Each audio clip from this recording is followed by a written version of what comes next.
हरे कृष्णा। तो भगवत गीता के दूसरे अध्याय में आपका स्वागत है। दूसरे अध्याय का नाम है गीता का सारांश। इस अध्याय का एक और नाम है जिसे हम सांख्य योग भी कहते हैं। तो सांख्य योग का अर्थ होता है विश्लेषण करना, है ना, मुख्य बिंदु। तो हम देखेंगे क्यों इस अध्याय को गीता का सारांश कहते हैं और क्यों इसे सांख्य योग भी कहा जाता है। तो अग्नि पुराण जो है, अग्नि पुराण में भगवत गीता के विभिन्न अध्यायों को शरीर के अलग अलग अंगों से तुलना की गई है। तो जो अध्याय 2 है उसको पैरों से तुलना की गई है, क्योंकि पैर शरीर के आधार होते हैं। तो अध्याय 2 जो है वो पूरे भगवत गीता का आधार है, क्योंकि पैर के बिना शरीर नहीं चल सकता। तो अध्याय 2 बहुत ही ज्यादा महत्वपूर्ण है। यहाँ पे हम आत्मा के ज्ञान के बारे में जानेंगे। आत्मा का जो ज्ञान है वो अध्यात्म ज्ञान में बहुत ही ज्यादा महत्वपूर्ण ज्ञान है और हमारी भक्ति का पहला कदम है। जब हम ये समझेंगे कि हम शरीर नहीं, हम आत्मा है, तो हम भक्ति में और अध्यात्म में पहला कदम लेंगे। तो इस अध्याय में भगवान हमें बताएंगे आत्मा के बारे में। तो यह अध्याय बहुत ही ज्यादा महत्वपूर्ण होने वाला है। और आपने जैसा देखा कि इस अध्याय में प्राय प्राय पूरे गीता की समरी आ जाती है, पूरे गीता का सारांश आ जाता है। तो जल्दी से हम क्विक रिकैप करते हैं। आप सब चैट में लिख सकते हैं कि अर्जुन ने 5 क्या कारण दिए थे युद्ध ना करने के। हम कुछ हैंड रेस भी ले सकते हैं, जल्दी से आप चैट में भी बता सकते हैं पहला कारण क्या था। आप बता सकते हैं, जरूरी नहीं है कि आप क्रोनोलॉजिकल ऑर्डर में बताएं, आपको जैसे याद आता है वैसे बता सकते हैं। हैंड रेस भी कर सकते हैं, हम आपके विचार सुन सकते हैं। जी कुरी माता जी, हरे कृष्णा। हरे कृष्ण गुरु जी। इसमें अर्जुन बताते हैं कि सारे जो भी हैं युद्ध में वो उनके अपने हैं और उनको क्या खुशी उतना मिलेगा जो उनको उनके साथ युद्ध करने में। जी जी जी। तो माता जी ने कारण बताया कि कोई आनंद नहीं। ठीक है, हमें चैट में नकुल प्रभु जी, स्वाति माता जी ने कहा उन्हें दया आ गई। सुमित प्रभु जी ने कहा कि वो अपने अपने रिश्तेदारों के खिलाफ नहीं लेना चाहते थे। क्षमा माता जी कह रहे हैं दया, संयम और दुख। विक्रम प्रभु जी ने अच्छा पॉइंट रखा है, पाप लगेगा।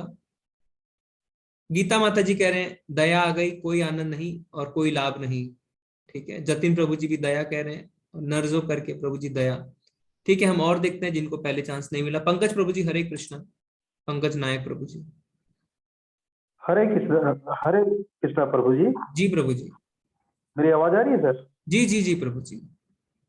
उसमें ये कहा गया था, अर्जुन जी बोल रहे थे, अगर अपने परिवार का वो वध करते हैं या मारते हैं तो आने वाले समय में क्या है कि जितने भी मतलब स्त्रियां हैं वो मतलब उसमें जो है दुष्प्रभाव पड़ेगा जी जी जी उस युद्ध का, जी और जी जिससे आने वाला जो है मतलब वंश गलत और के तरफ जाएगा। जी जी जी जी जी जी। ठीक है प्रभु जी, हम समझ गए। तो प्रभु जी कह रहे हैं कि परिवार में जो स्त्रियां दूषित हो जाएंगी। अनीमा माता जी भी कह रहे हैं वर्ण शंकर होंगे और कुल दूषित होगा, उन्होंने भी यही पॉइंट रखा है। सरिता माता जी ने बोला है करुणा आनंद नहीं, पाप और कुल परंपरा नाश। बहुत ही सुंदर माता जी ने बताया। आर के वर्मा माता पर प्रभु जी कह रहे हैं दया, कोई आनंद नहीं, पाप असमंजस और पारिवारिक परंपरा है। उन्होंने बहुत ही सटीक जवाब दिया है। ठीक है, हम आगे चर्चा बढ़ाएंगे। आप सबने जिससे हैंड रेस किया, हम यूं ही चर्चा करते रहेंगे, हमारे पास बहुत समय है अभी। दया, कोई आनंद नहीं, पाप, पारिवारिक परंपराएं नष्ट होंगी और असमंजस। तो आप सबने प्राय प्राय सारे उत्तर दिए। अब हम आगे देखेंगे कि किस तरीके से ये जो 5 कारण अर्जुन ने दिए, इस कारण का भगवान कैसे एक एक करके खंडन करते हैं। क्योंकि अभी तक हम ये सोचते हैं कि अर्जुन ने जो कारण दिए बहुत ही ज्यादा, है ना, अच्छे कारण दिए। हो सकता है कि कोई खड़ा होकर ताली भी बजा दे कि हाँ अर्जुन आप तो बहुत सही है, तो भगवान आपको युद्ध करने को क्यों कह रहे हैं। पर अब हम देखेंगे कि भगवान की बुद्धि जो है वो सर्वश्रेष्ठ बुद्धि है और भगवान कैसे इन कारणों का खंडन करते हैं। तो ये अध्याय में पहले संजय कहते हैं, संजय उवाचा तम तथा कृपयाविष्टम् अश्रुपूर्ण कुलेशनम् विषीदन्तम् इदं वाक्यम उवाच मधुसूदना। संजय ने कहा, करुणा से व्याप्त शोक युक्त अश्रुपूरित नेत्रों वाले अर्जुन को देखकर मधुसूदन कृष्ण ने ये शब्द कहे। तो ऐसा नहीं है कि अर्जुन दिखावा कर रहा था, है ना। अश्रुपूरित नेत्र यानी अर्जुन के आंखों में आंसू थे। हमने देखा था पिछले अध्याय में कि किस तरीके से अर्जुन जो है वो रो रहा था। उनके आंखों में आंसू थे। तो ऐसा नहीं कि वो दिखावा कर रहे थे कि मुझे नहीं मारना कौरवों को, वो सच में उनके लिए दया भाव उनके हृदय में आ गया था। पर यहाँ पे संजय क्या कह रहे हैं, कृष्ण को मधुसूदन, मधुसूदन ने ये शब्द कहे। तो भगवान को जब भी किसी नाम से पुकारा गया है तो उसका बहुत ही गहरा अर्थ होता है। मधुसूदन का अर्थ क्या होता है? मधु नामक एक असुर था और उन्होंने क्या किया था, उस असुर ने ब्रह्मा जी से वेदों को चुरा लिया था, तो यानी ज्ञान को चुरा लिया था। तो उस असुर का वध किसने किया था? भगवान श्री कृष्ण ने। तो इसीलिए उन्हें मधुसूदन कहते हैं।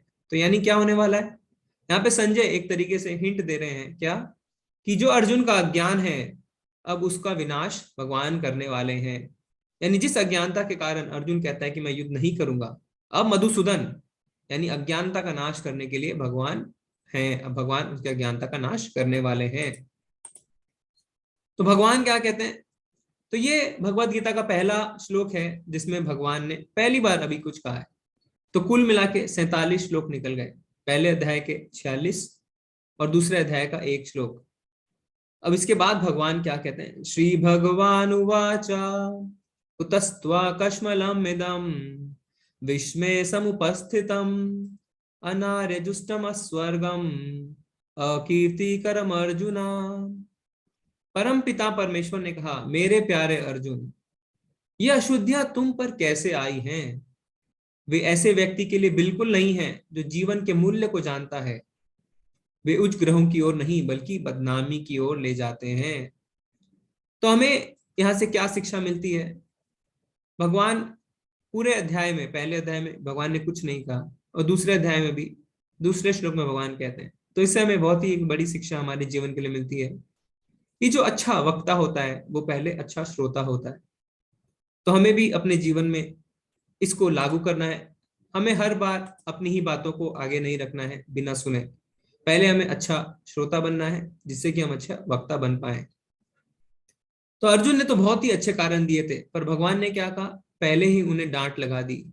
भगवान कहते हैं कश्मलम इदम, ये अशुद्धियां तुम्हारे अंदर आई कैसे? पहला श्लोक में ही भगवान ने उन्हें डांट लगाई। ये अशुद्धियां जो हैं ये बिल्कुल भी किसी ज्ञानी व्यक्ति को शोभा नहीं देती। तो भगवान जो है अर्जुन को दिए गए कारणों को अशुद्धियां बता रहे हैं, उन्हें कलमश बता रहे हैं, क्योंकि जो जीवन का मूल्य जानता है उनके लिए अशुद्धियां बिल्कुल भी नहीं है। इसमें भगवान कहते हैं कि अर्जुन तुम ऐसा सोच भी कैसे सकते हो, है ना। जैसे कि कोई बहुत ही अच्छा होनहार बच्चा अगर परीक्षा में जाता है, उसके पहले बोलता है कि मैं परीक्षा नहीं दूंगा, तो उसके दोस्त, उसके माँ बाप क्या कहते हैं, तुम ऐसा सोच भी कैसे सकते हो, तुम तो बहुत होनहार हो। तो अर्जुन पूरी तरीके से तैयार था, उसने सारे अस्त्र शस्त्र देवताओं से ले रखे थे, पर अब वो कहता है मैं युद्ध नहीं करूंगा। तो भगवान कहते हैं ये अशुद्धियां तुम्हारे अंदर आई कैसे? तो अब अर्जुन क्या करता है, ये 7वां श्लोक जो है यहां से भगवत गीता एक नया मोड़ लेती है और इस श्लोक में हमारे जीवन के लिए बहुत कुछ है सीखने के लिए। तो अर्जुन क्या कहते हैं, आप सब ध्यान से सुनिएगा कि हमें भी जब हम अर्जुन की तरह किसी परिस्थिति में फंसे हैं, जब हमें सही लगता है कुछ करना पर हमारे गुरुजन कहते हैं नहीं ये सही नहीं, तो हमें क्या करना चाहिए? हम वही करेंगे जो अर्जुन ने श्लोक में किया। अर्जुन क्या कहता है, कार्पण्य दोषोपहत स्वभावा पृच्छामि त्वां धर्म सम्मूढ़ चेतः यच्छ्रेयः निश्चितं ब्रूहि तन्मे शिष्यस्ते अहम साधि मां त्वां प्रपन्नम। अब मैं अपनी कृपण दुर्बलता के कारण अपना कर्तव्य भूल गया हूं और सारा धैर्य खो चुका हूं। ऐसी अवस्था में मैं आपसे पूछ रहा हूं कि मेरे लिए जो श्रेष्ठकर है उसे निश्चित रूप से बताएं। अब मैं आपका शिष्य हूं और शरणागत हूं, कृपया मुझे उपदेश दें। तो इसमें प्रभुपाद जी अपने तात्पर्य में क्या बताते हैं, यह प्राकृतिक नियम है कि भौतिक कार्यकलाप की प्रणाली ही हर एक के लिए चिंता का कारण है। पग पग पर उलझन मिलती है, अतः प्रामाणिक गुरु के पास जाना आवश्यक है, जो जीवन के उद्देश्य को पूरा करने के लिए समुचित पथ निर्देश दे सके। समग्र वैदिक ग्रंथ हमें इस उपदेश देते हैं कि जीवन की अनचाही उलझनों से मुक्त होने के लिए प्रामाणिक गुरु के पास जाना चाहिए। ये उलझने उस दावाग्नि के समान है जो किसी के द्वारा लगाए बिना भभक उठती है। इसी प्रकार विश्व की स्थिति ऐसी ही बनी, चाहे जीवन की उलझने स्वतः उत्पन्न हो जाती हैं। कोई नहीं चाहता कि आग लगे, फिर भी आग लगती है और हम अत्यधिक व्याकुल हो उठते हैं। अतः मनुष्य को भौतिक उलझनों में ना रहकर गुरु के पास जाना चाहिए। यही इस श्लोक का तात्पर्य है। तो इस श्लोक से हम बहुत कुछ सीख सकते हैं। इस श्लोक में अर्जुन ने भगवान की शरणागति ली, भगवान को सरेंडर किया। तो सबसे पहले अर्जुन क्या बोलता है, मैं अपनी कृपण दुर्बलता के कारण अपना कर्तव्य भूल चुका हूं और धैर्य खो चुका हूं। तो सबसे पहले हम अगर ऐसी परिस्थिति में हैं तो हमें स्वीकार करना होगा कि हमारी बुद्धि जो है सर्वश्रेष्ठ नहीं है, कि हम फैसला नहीं ले पा रहे। अगर हम स्वीकार ही नहीं करेंगे तो हम शरणागति कभी नहीं ले पाएंगे। तो हमें पहले स्वीकार करना होगा कि हाँ, मैं दुर्बल हूं, मेरा मन कमजोर है और मैं अपना कर्तव्य भूल गया हूं, मैं निर्णय नहीं ले पा रहा। तो सबसे पहले हमें एडमिट करना होगा कि हमारी बुद्धि की जो है सीमा है। उसके बाद क्या है, उसके बाद अर्जुन कहते हैं जो मेरे लिए श्रेयस्कर है वो बताएं। श्रेयस्कर और प्रेयस में हमने देखा था डिफरेंस। जो श्रेयस होता है वो हमारे लिए लंबे समय तक जो फायदेमंद रहे, और प्रेयस होता है जो आज तुरंत फायदा पहुंचाता है बट लंबे समय में नुकसान।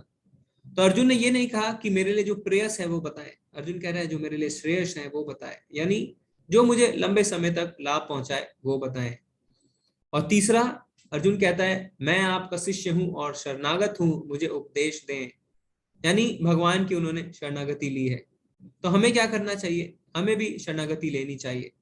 तो अब कोई कह सकता है अर्जुन के पास तो भगवान थे, पर हम किसकी शरणागति लें। तो हमें गुरु की शरणागति लेनी चाहिए, गुरु का आश्रय लेना चाहिए।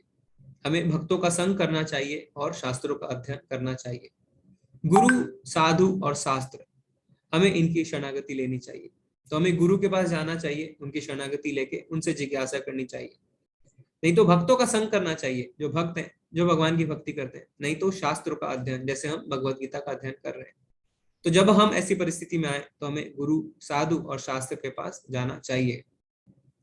प्रभुपाद जी क्या बताते हैं तात्पर्य में कि ये एक दावा अग्नि की तरह है। तो दावा अग्नि का अर्थ क्या होता है, जैसे जंगल में आप देखेंगे खुद ब खुद आग लग जाती है ना, कोई उसे लगाने नहीं जाता। इसी तरीके से हमारे जीवन में भी आग लगती है ना, दुख आते हैं, कोई नहीं चाहता कि हमारे जीवन में दुख आए, है ना। ऐसा भी नहीं होता कि हम अपने को किसी कमरे में बंद कर लें और हमारे पास दुख ना पहुंचे। दुख हर कहीं हमें खोज निकालेंगे। तो ये दावाग्नि की तरह है, जो हमारे जीवन में दुख आते रहते हैं। इसलिए भगवान श्री कृष्ण ने इस धराधाम को क्या कहा है, आगे हम देखेंगे। दुखालयम अशाश्वतम। दुखालयम यानी जैसे पुस्तकालय में पुस्तक रहते हैं, वैसे दुखालय में दुख रहते हैं। तो भगवान ने इस सृष्टि का निर्माण किया है, उनसे ज्यादा इस सृष्टि को कोई नहीं जानता। तो भगवान इस सृष्टि को कहते हैं दुखालयम अशाश्वतम। अशाश्वतम मतलब जो शाश्वत नहीं है, जो टेम्पोररी है। तो वो खुद ही जब अपने जगत के बारे में कहते हैं कि ये दुखालयम है, तो हमें इस पे बिल्कुल भी संदेह नहीं करना चाहिए, ये सच में दुखालय है। तो हमारे जीवन में दुख आएंगे, हम इसे बिल्कुल भी अवॉइड नहीं कर सकते, इसे भाग नहीं सकते। यहाँ तक कि भक्तों के जीवन में भी दुख आते हैं, पर भक्त क्या करते हैं, भक्त भगवान की शरणागति लेते हैं, गुरु की शरणागति लेते हैं। तो उससे क्या होता है, उससे वही होता है जैसे आप एक सड़क पे जाते हैं, या तो आप एक रिक्शे में जाएं या आप एक गाड़ी में जाएं। तो जब बम्पर आता है तो रिक्शे में बहुत ज्यादा झटके लगते हैं, आप शायद रिक्शे से नीचे गिर भी सकते हैं, आपको चोट भी लग सकती है। पर जब आप गाड़ी में जाते हैं तो शायद आपको पता भी ना चले कि बम्पर आया। तो इसी तरीके से जो भक्त होते हैं, जो गुरु की शरणागति लेते हैं, भगवान की शरणागति लेते हैं, उनके जीवन जो है वो गाड़ी में जाने के लायक हो जाता है, गाड़ी में जाने के समान हो जाता है। और जो भगवान की शरणागति नहीं लेते, जो अपनी बुद्धि पे अहंकार करते हैं कि मैं सारी समस्याओं का समाधान निकाल सकता हूँ, मैं ही सर्वश्रेष्ठ हूँ, उसका जीवन हो सकता है उस रिक्शे की तरह हो जिसमें उसे बहुत ज्यादा झटके लगे और उसका पतन भी हो जाए। तो आप देख सकते हैं यहाँ पे अर्जुन ने भगवान की शरणागति ली। तो जब हमारे जीवन में कठिन समय आएगा तो हमें क्या करना है, हम देखते हैं कि कई लोग क्या करते हैं, कई लोग गलत गलत आदतों में फंस जाते हैं।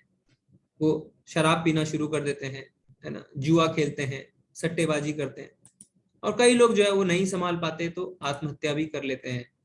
पर हमें ऐसा नहीं करना है, क्योंकि ऐसा करने से हमारी कोई भी समस्या का समाधान नहीं निकलेगा। हमें वही करना है जो अर्जुन ने किया, हमें शरणागति लेनी है, गुरु, साधु और शास्त्र। इस बात को आप याद रखें। ठीक है, तो हम आगे बढ़ते हैं। अब यहाँ पे बहुत ही एक रोचक चीज हमने महसूस करी।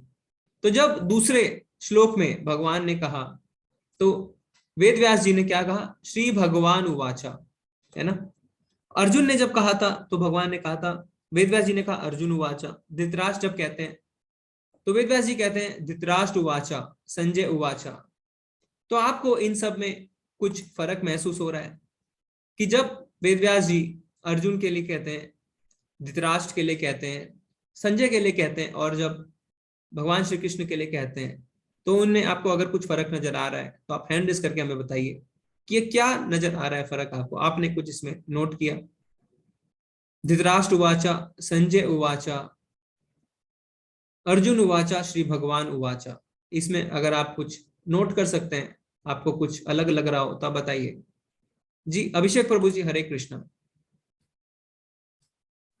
आचार्य जी, वो सबका नाम लेके बुलाया जा रहा है, लेकिन कृष्ण भगवान के लिए वो भगवान से संबोधित किया जा रहा है। जी जी प्रभु जी, आपने पूरा सटीक जवाब दिया। ठीक है, तो हम चर्चा को आगे बढ़ाएंगे। पूरी माता जी चरण प्रभु जी, हम चर्चा को आगे बढ़ाएंगे। अभी प्रभु जी ने जवाब दे दिया है। तो यहाँ पे वेदव्यास जी ने ये नहीं कहा कृष्ण उवाचा, उन्होंने कहा श्री भगवान उवाचा। तो भगवान शब्द का अर्थ क्या है और क्यों उन्होंने भगवान श्री कृष्ण को भगवान कहा, तो हम देखेंगे भगवान शब्द का जो अर्थ है वो हमें विष्णु पुराण में मिलता है। और इसका जो परिभाषा है इस शब्द की, वो किसने दी है, वो पराशर मुनि ने दी है। पराशर मुनि कौन है, वेद व्यास जी के पिता हैं।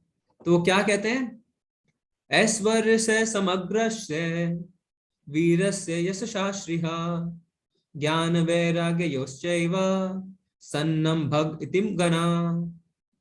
यानी ईश्वर के लक्षण सबसे अधिक, यानी इस विष्णु पुराण के श्लोक में पराशर मुनि ने भगवान के लक्षण बताए हैं। यानी वो जिनके पास ये 6 लक्षण हैं वो भगवान हैं। तो क्या 6 लक्षण हैं, सबसे अधिक सुंदरता, सबसे अधिक ज्ञान, सबसे अधिक प्रसिद्धि, सबसे अधिक धन, सबसे अधिक शक्ति और सबसे अधिक त्याग। तो अब एक एक लक्षण को हम देखेंगे कि इनका अर्थ क्या है और क्यों इन्हें भगवान कहते हैं। तो वेद व्यास जी चाहते थे कि जो भगवत गीता के जो इसका पाठ करेगा, जो इसे पढ़ेगा, वो बिल्कुल भी अपने दिमाग में संशय ना रखे कि भगवान श्री कृष्ण जो है वो भगवान है। अगर हमारे मन में बिल्कुल भी संशय, थोड़ा भी संशय रहा कि भगवान कृष्ण जो है वो भगवान नहीं है, तो हम भगवत गीता को नहीं समझ पाएंगे। तो अब हम देखते हैं कि पराशर मुनि ने क्या क्या कहा। सबसे पहले उन्होंने कहा सबसे अधिक सुंदरता। तो सुंदरता कोई कह सकता है ना, जैसे कि कोई मोटा आदमी है ना, अगर आप उसे देखेंगे तो आप क्या कहेंगे कि नहीं ये सुंदर नहीं है। पर यही मोटा आदमी अगर किसी भूखे शेर के आगे जाता है तो भूखा शेर क्या कहेगा, हाँ ये बहुत सुंदर है, मुझे इसे खाने में बहुत मजा आएगा। तो जो भौतिक सुंदरता होती है वो सबके अलग अलग दृष्टिकोण के हिसाब से होती है। परंतु आप पहले चित्र में देखिए, भगवान श्री कृष्ण जो है वो सब बहुत ही ज्यादा सुंदर है, और सबसे ज्यादा सुंदर है क्योंकि वो सबको आकर्षित करते हैं, ना कि इंसानों को बल्कि जानवरों को, पेड़ों को, बादलों को, नदियों को, सभी भगवान के प्रति आकर्षित होते हैं। और कृष्ण शब्द का अर्थ क्या है, कृष्ण शब्द का अर्थ है सर्व आकर्षक। तो कृष्ण शब्द का अर्थ ही है सर्व आकर्षक। तो भगवान जो है वो सबसे अधिक सुंदर हैं। फिर क्या है, सबसे अधिक ज्ञान। तो हमने देखा भगवत गीता भी हम पढ़ रहे हैं, करोड़ों सालों से ये ज्ञान चला आ रहा है, पर आज भी हम इसे समझने की कोशिश कर रहे हैं। कोई भी भौतिक ज्ञान ऐसा नहीं हो सकता जो कभी ना बदले, पर भगवान का जो दिया हुआ ज्ञान है वो कितने ही सालों से चला आ रहा है और आज तक नहीं बदला, और आज तक हम इस ज्ञान को समझ के अपने जीवन में परिवर्तन लाने की कोशिश करते हैं। तो भगवान को सबसे अधिक ज्ञान है। फिर क्या है, सबसे अधिक प्रसिद्धि। तो क्या है, भगवान ने मक्खन की चोरी करी तो क्या हुआ, माखन चोर नाम से उनकी प्रसिद्धि हो गई, उनकी पूजा होने लगी, है ना, आप चित्र में देख सकते हैं। पर अगर आप यही किसी के घर जाके कुछ चोरी करेंगे तो क्या होगा, तो आपको पुलिस में भेजा जाएगा।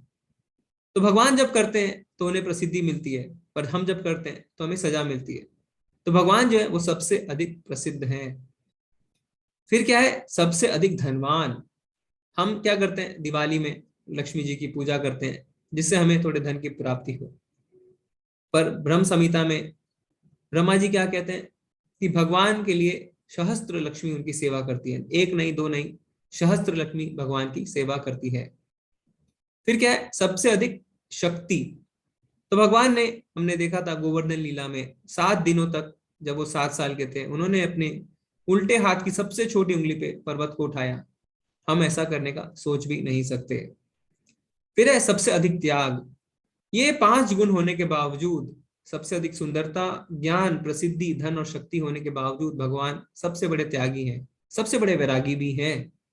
हमने देखा था ना कि किस तरीके से भगवान अर्जुन के सारथी बने। किसी के पास भला ये सारे गुण आए तो वो किसी का सारथी क्यों बने। और किस तरीके से हमने ये भी देखा कि वो अपने माता पिता को छोड़ के चले जाते हैं।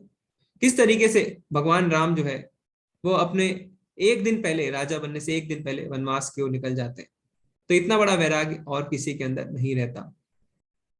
तो अब मेरा आप सबसे प्रश्न है, आप हैंड रेज कर सकते हैं, चैट में भी बता सकते हैं कि मान लीजिए अगर किसी के अंदर ये 6 गुण आ जाएं तो क्या हम उन्हें भगवान बुला सकते हैं? इसमें आपके क्या विचार है? आप अपने विचार बता सकते हैं कि अगर किसी के अंदर ये 6 गुण आ जाते हैं तो क्या हम उन्हें भगवान मान सकते हैं? जी आयुषी माता जी, हरे कृष्णा। हरे कृष्णा प्रभु जी, दंडवत प्रणाम। धन्यवाद, प्रणाम माता जी।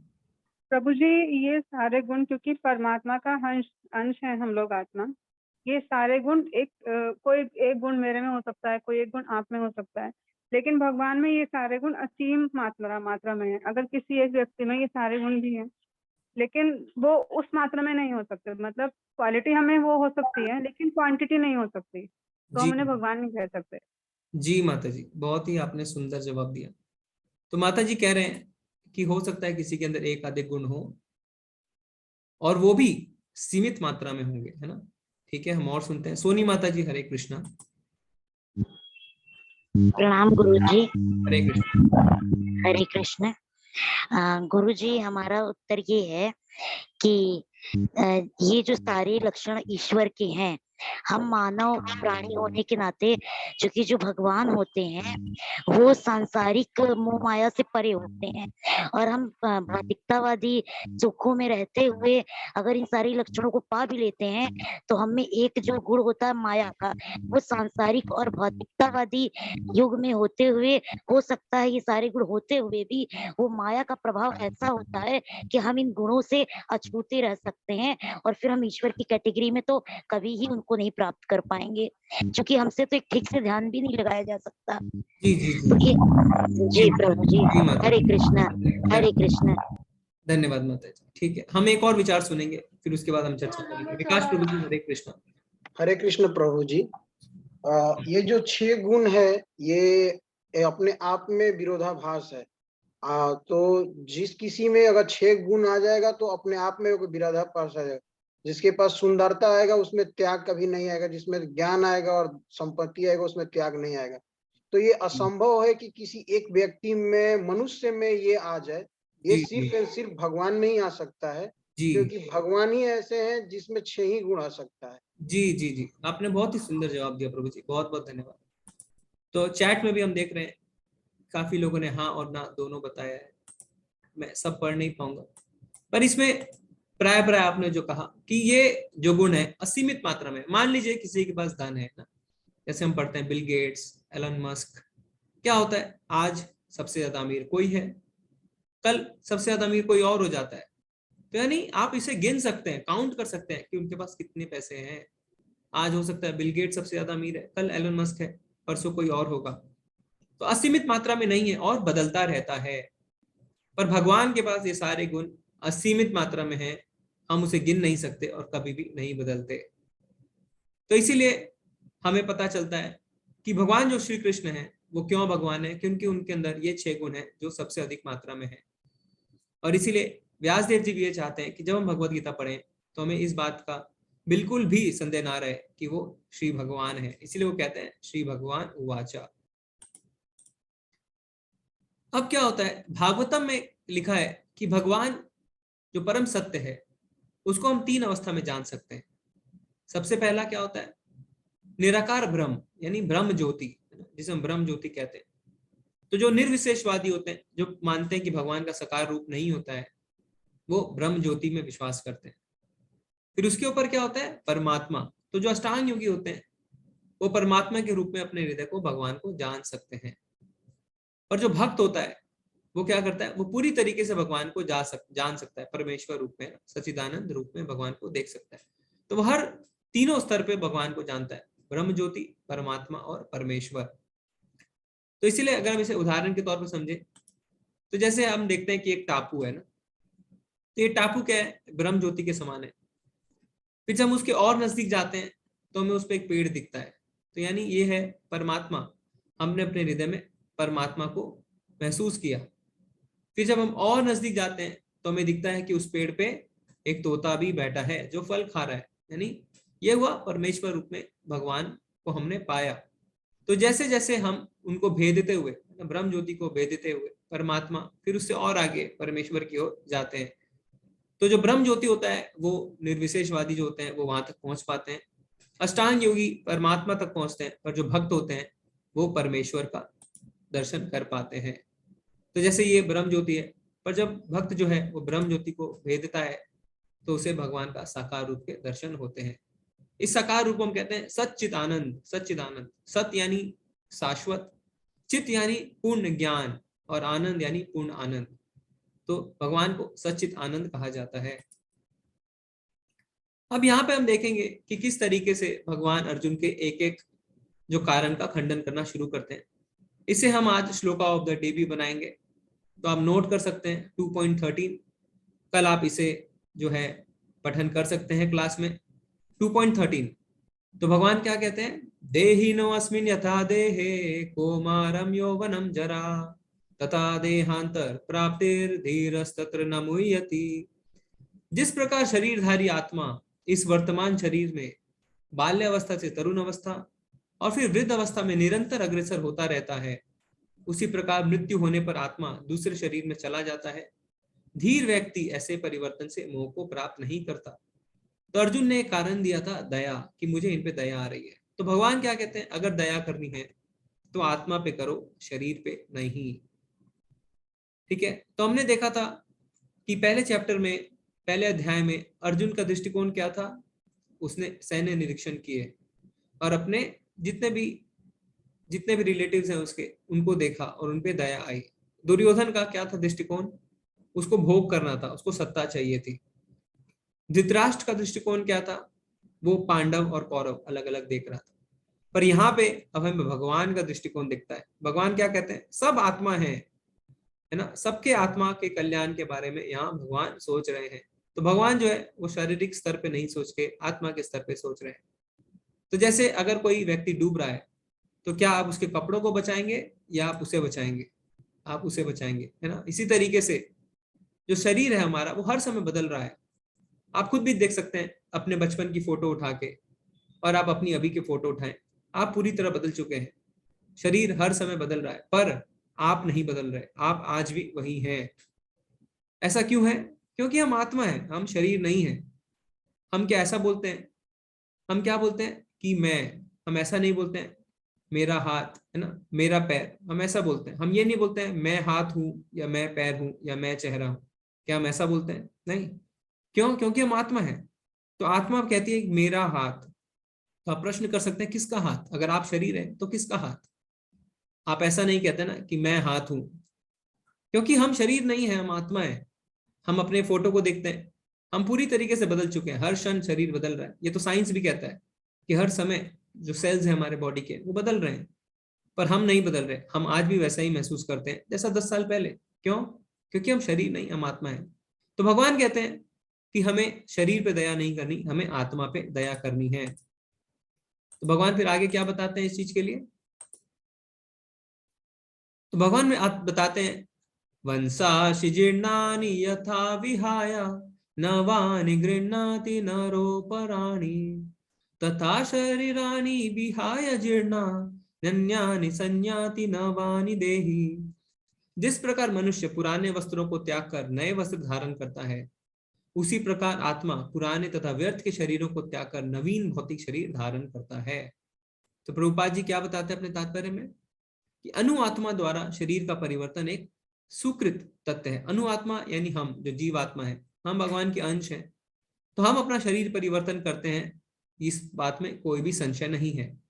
आधुनिक विज्ञानी तक जो आत्मा के अस्तित्व पर विश्वास नहीं करते, पर साथ ही हृदय से शक्ति साधन की व्याख्या भी नहीं कर पाते। उन परिवर्तनों को स्वीकार करने को बाध्य हैं जो बाल काल से कुमार अवस्था और फिर तरुण अवस्था तक वृद्ध अवस्था में होती रहती है। वृद्ध अवस्था से यही परिवर्तन दूसरे शरीर में स्थानांतरित हो जाता है। तो यहाँ पे वैज्ञानिक है, वो कभी कभी कहते हैं कि आत्मा कोई चीज नहीं होती, पर वो यह नहीं बता पाते कि जो हमारे हृदय में शक्ति है जिससे हमारा पूरा शरीर चलता है, वो शक्ति कहाँ से आती है। तो वो कहते हैं कि हृदय की जो शक्ति है उससे शरीर चलता है, पर अगर आप उनसे प्रश्न करेंगे कि हृदय की शक्ति कहाँ से आती, तो इस बात का वो जवाब नहीं दे पाते।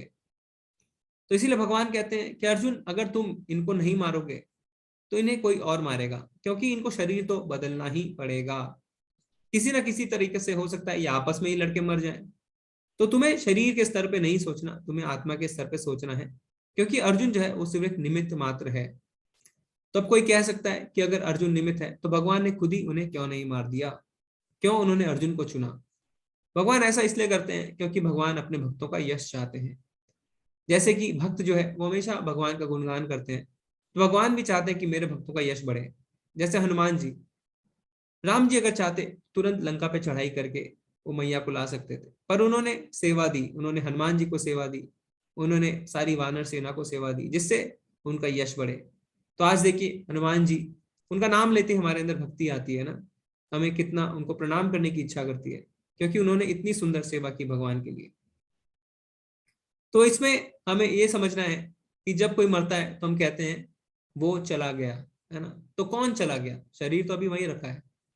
तो जब हम इस बात को समझ जाते हैं कि हमें शारीरिक स्तर पे नहीं बल्कि आत्मा के स्तर पे सोचना है, तो जो अर्जुन का दिया हुआ कारण है दया, उसका खंडन होता है, क्योंकि अर्जुन दया शरीर पे कर रहा था, आत्मा पे नहीं। नैनम छिदन्ति शस्त्राणि नैनम दहति पावकः न चैनम कलद्यन्त्यापो न शोष्यति मारुता। यह आत्मा ना तो कभी किसी शास्त्र द्वारा खंड खंड किया जा सकता है, न अग्नि द्वारा जलाया जा सकता है, न जल द्वारा भिगोया या वायु द्वारा सुखाया ही जा सकता है। तो जो आत्मा है वो ऑल प्रूफ है, वाटर प्रूफ, फायर प्रूफ, सब कुछ। क्यों? क्योंकि वो भौतिक चीजों से नहीं बना है, वो पंच तत्व से अलग है। और आत्मा का आकार क्या है, शास्त्र बताते हैं कि आत्मा का जो आकार है वो बाल के अग्रभाग के 10,000वें हिस्से के बराबर है। तो जो हमारे आत्मा का साइज है वो कितना है, अगर हम अपने बाल के अग्रभाग को लेते हैं, टिप को लेते हैं, उसका अगर 10,000 हिस्सा करते हैं, उतनी बड़ी आत्मा होती है। तो अब हम समझ गए कि ठीक है, हमें दया आत्मा पे करनी है, शरीर पे नहीं। पर इस ज्ञान से हमें क्या फायदा होगा? अगर ये ज्ञान हमें मिल भी गया कि ठीक है हम आत्मा है, हम शरीर नहीं, तो इसका फायदा क्या है? इसका फायदा अब भगवान यहाँ पे बताते हैं। क्या? हमने आज तक अपनी जिंदगी में जो भी किया, किस लिए किया? अपने शरीर के लिए, है ना। कपड़े, खाना, जो भी। पर क्या इससे हमारी समस्या सॉल्व हो गई? नहीं। आज भी हम देख सकते हैं प्राय हर मनुष्य जो है वो तनाव में है, निराशा है, डिप्रेशन है, चिंता सब बनी हुई है। तो अगर शरीर के बारे में सोचने से ही सब समस्याएं खत्म हो जाती, तो ऐसा क्यों नहीं हुआ? क्यों बड़े बड़े जो सेलिब्रिटी हैं उनके पास तो पैसों की कोई कमी नहीं, है ना, उनके पास कपड़ों की कोई कमी नहीं, खाने की कोई कमी नहीं, आराम की कोई कमी नहीं, पर फिर भी वो सुसाइड क्यों कर लेते हैं? क्योंकि शारीरिक स्तर पर अगर हम सोचेंगे तो हम अपने जीवन की समस्याओं का कभी भी अंत नहीं कर पाएंगे। तो जो लोग शारीरिक स्तर पे सोचते हैं वो क्या सोचते हैं कि एक दिन हम मरेंगे तो खुल के भोग करो, है ना, जिंदगी ना मिलेगी दोबारा। तो ऐसा करते हैं, वो खुल के भोग करते हैं, और उससे क्या होता है? उससे हमारा तनाव, हमारी निराशा, हमारा डिप्रेशन खत्म होने की जगह बढ़ता ही जाता है। इसलिए हमें क्या जानना है? जब हम ये जान जाते हैं कि हम आत्मा है, हम शरीर नहीं है, तो उससे हमें परम आनंद की अनुभूति होती है। क्यों? क्योंकि अगर कोई आत्मा है तो फिर एक परमात्मा भी है, और हमें उनसे जुड़ना होता है। क्योंकि जब तक अंश जो है वो पूर्ण से नहीं मिलता, तब तक खुशी प्राप्त नहीं होती। जैसे अगर मछली है, मछली को अगर आप पानी से बाहर निकाल देंगे तो क्या वो कुछ रह पाएगी? नहीं। तो इसीलिए जब हमें पता चलता है हम आत्मा है, तो हम भगवान से जुड़ने की कोशिश करते हैं जो परमात्मा है। जैसे अगर हम इसे उदाहरण के तौर पे समझे कि अगर एक गाड़ी है ना, उस गाड़ी में एक ड्राइवर भी है, पर आप गाड़ी का तो बहुत सुंदर तरीके से ख्याल रखते हैं, उसे रोज धोते हैं, उसे चमकाते हैं, पर जो उसका ड्राइवर है उसको आप खाना तक नहीं देते, तो क्या वो ड्राइवर जीवित रह पाएगा? नहीं। उसकी मृत्यु हो जाएगी। इसी तरीके से हमारा शरीर, हम शरीर का तो बहुत ख्याल रखते हैं, इसे साफ सुथरा खाना, पर अगर हम अपने आत्मा का ख्याल नहीं रखेंगे तो आत्मा का पतन हो जाएगा और हम बहुत दुख के भागी बनेंगे। अब भगवान यहाँ पे हमें अर्जुन के दूसरे कारण का खंडन करते हुए दिखेंगे। अर्जुन का दूसरा कारण था कि उसे कोई भी आनंद नहीं है। तो भगवान क्या कहते हैं, अवाच्यवादनश्च बहुन वदिष्यन्ति तवाहिता निंदन्तस्त्व सामर्थ्यम ततो दुक्तरम नु किम। तुम्हारे शत्रु अनेक प्रकार से कटु शब्दों से तुम्हारा वर्णन करेंगे और तुम्हारी सामर्थ्य का उपहास करेंगे, तुम्हारे लिए इससे दुखदाई और क्या हो सकता है। तो अर्जुन कहता है मुझे कोई भी आनंद नहीं। तो भगवान कहते हैं ठीक है, अगर तुम युद्ध नहीं करोगे तो भी तुम्हें कोई आनंद नहीं मिलने वाला। क्यों? क्योंकि जितने तुम्हारे शत्रु हैं वो तुम्हारा उपहास उड़ाएंगे। तो यानी अर्जुन कह रहा है कि युद्ध ना करके उसे आनंद प्राप्त होगा। तो भगवान कहते हैं नहीं, ऐसा नहीं है। अगर तुम युद्ध नहीं करोगे तो भी तुम्हें आनंद की प्राप्ति नहीं होगी। हतो वा प्राप्स्यसि स्वर्गम जित्वा वा भोक्ष्यसे महिम तस्मादुत्तिष्ठ कौन्तेय युद्धाय कृत निश्चय। हे कुंती पुत्र, तुम यदि युद्ध में मारे जाओगे तो स्वर्ग प्राप्त करोगे, या यदि तुम जीत जाओगे तो पृथ्वी के साम्राज्य का भोग करोगे। अतः दृढ़ संकल्प करके खड़े हो और युद्ध करो। तो भगवान कह रहे हैं कि दोनों ही परिस्थिति में तो तुम्हारी विजय है। अगर तुम जीत गए तो तुम पृथ्वी का साम्राज्य का भोग करोगे, क्योंकि तुम पृथ्वी के राजा बन जाओगे। पर अगर तुम मर भी गए तो भी तुम्हें चिंता करने की आवश्यकता नहीं है। क्यों? क्योंकि तुम स्वर्ग को प्राप्त करोगे। तो दोनों तरीके से जीत तुम्हारी है। तो इसीलिए यहाँ पे अर्जुन का जो दूसरा कारण था कि मुझे कोई भी आनंद नहीं, इस कारण का भगवान ने खंडन किया। अब यहाँ पे हम देखेंगे तीसरे कारण को। तीसरा कारण क्या था? तीसरा कारण था, अर्जुन कहता है मुझे पाप का भागीदारी बनना पड़ेगा। तो भगवान क्या कहते हैं, नेहा विक्रम नासोष्टि प्रत्यवायो न विद्यते स्वल्पम अप्यस्य धर्मस्य त्रायते महतो भयात्।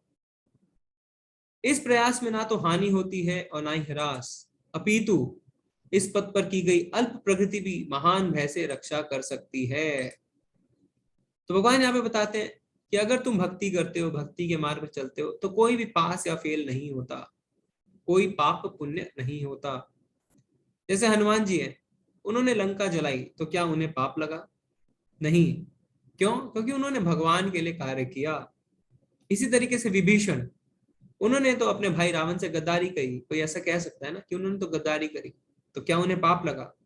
नहीं, उन्हें तो बल्कि लंका का राज्य वापस मिला। तो जो भक्ति करता है, जो भगवान के लिए कार्य करता है, उसे कोई पाप पुण्य नहीं लगता। तो भक्ति क्योंकि दिव्य धरातल पे होती है, भौतिक धरातल पे नहीं होती। इसीलिए भगवान कहते हैं उठो और लड़ो। जैसे उदाहरण के तौर पे अगर कोई इंजीनियर बनना चाहता है और मान लीजिए उसे 20 पेपर देने होते हैं, तो जब तक वो 20 के 20 पेपरों में पास नहीं हो जाता तब तक वो इंजीनियर नहीं बन सकता। पर ऐसा भक्ति में नहीं होता है। भक्ति में क्या भगवान कहते हैं, अल्प प्रगति भी महान भय से रक्षा करती है। तो अगर हम थोड़ी प्रगति भी करते हैं तो हमारी महान भय से रक्षा होती है। जैसा हम देख सकते हैं जटायु, है ना, जटायु उन्होंने माता सीता को बचाने में नाकाम रहे, पर हार के भी वो जीत गए, है ना, क्योंकि उनका अंतिम संस्कार तो साक्षात भगवान ने किया। तो इसमें हमें अल्प प्रगति भी महान भय से रक्षा करती है। तो हमें इसमें भक्ति में जितना हम आगे बढ़ते हैं वो उसका कभी भी विनाश नहीं होता। यहाँ पे अर्जुन के चौथे कारण का खंडन भगवान करेंगे। तो अर्जुन का चौथा कारण क्या था कि परंपराएं नष्ट हो जाएंगी। तो भगवान क्या बताते हैं, वेदों में मुख्यतः प्रकृति के 3 गुणों का वर्णन हुआ है। हे अर्जुन, इन तीनों गुणों से ऊपर उठो, समस्त द्वैतों और लाभ तथा सुरक्षा की सारी चिंताओं से मुक्त होकर आत्मपरायण बनो। एक छोटे से कूप का सारा कार्य एक विशाल जलाशय से तुरंत पूरा हो जाता है। इसी प्रकार वेदों के आंतरिक तात्पर्य जानने वाले को उनके सारे प्रयोजन सिद्ध हो जाते हैं। तो भगवान अर्जुन को कहते हैं कि तुम कर्म कांड से ऊपर उठो, किसी भी भय से तुम ऊपर उठो। क्यों? क्योंकि वेदों का जो तात्पर्य है, वेद क्या कहते हैं, वेदों का तात्पर्य है भगवान को जानना। तो भगवान के लिए जो भी कार्य करता है उसके घर के हर सदस्य का भगवान खुद जो है वो देखभाल करते हैं, उसका खुद ख्याल रखते हैं। तो भगवान कहना चाहते हैं कि तुम पितरों की चिंता मत करो, तुम अपने पारिवारिक परंपराओं की चिंता मत करो। अगर तुम उठो और मेरे लिए लड़ाई करोगे, मेरे लिए युद्ध करोगे, तो तुम्हारे पितरों का मैं ख्याल रखूंगा।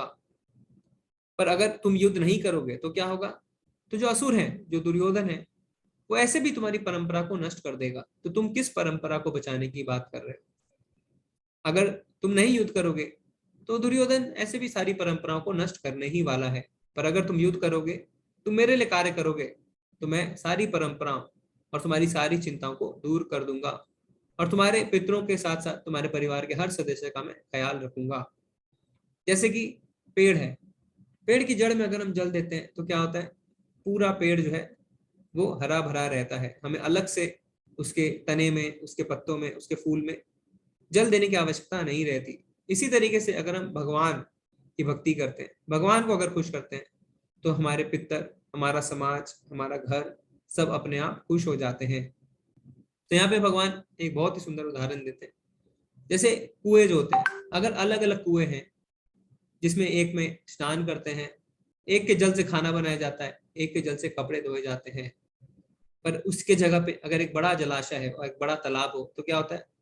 उसमें सारे कार्य एक साथ कर सकते हैं। इसी तरीके से अगर भगवान की भक्ति करी जाती है तो सारे कार्य अपने आप संपन्न हो जाते हैं। तो इसलिए भगवान कहते हैं कि तुम परंपराओं की चिंता मत करो, तुम उठो और युद्ध करो। अब भगवान यहाँ पे आखिरी में अर्जुन के आखिरी जो कारण है असमंजस, उसका खंडन करते हैं। तो भगवान क्या कहते हैं? व्यवसायत्मिका बुद्धिर एके हे कुरु नंदना बहुशाखायनन्तश्च बुद्धयो व्यवसायिनाम। जो इस मार्ग पर चलते हैं वे प्रयोजन में दृढ़ रहते हैं और उनका लक्ष्य भी एक होता है।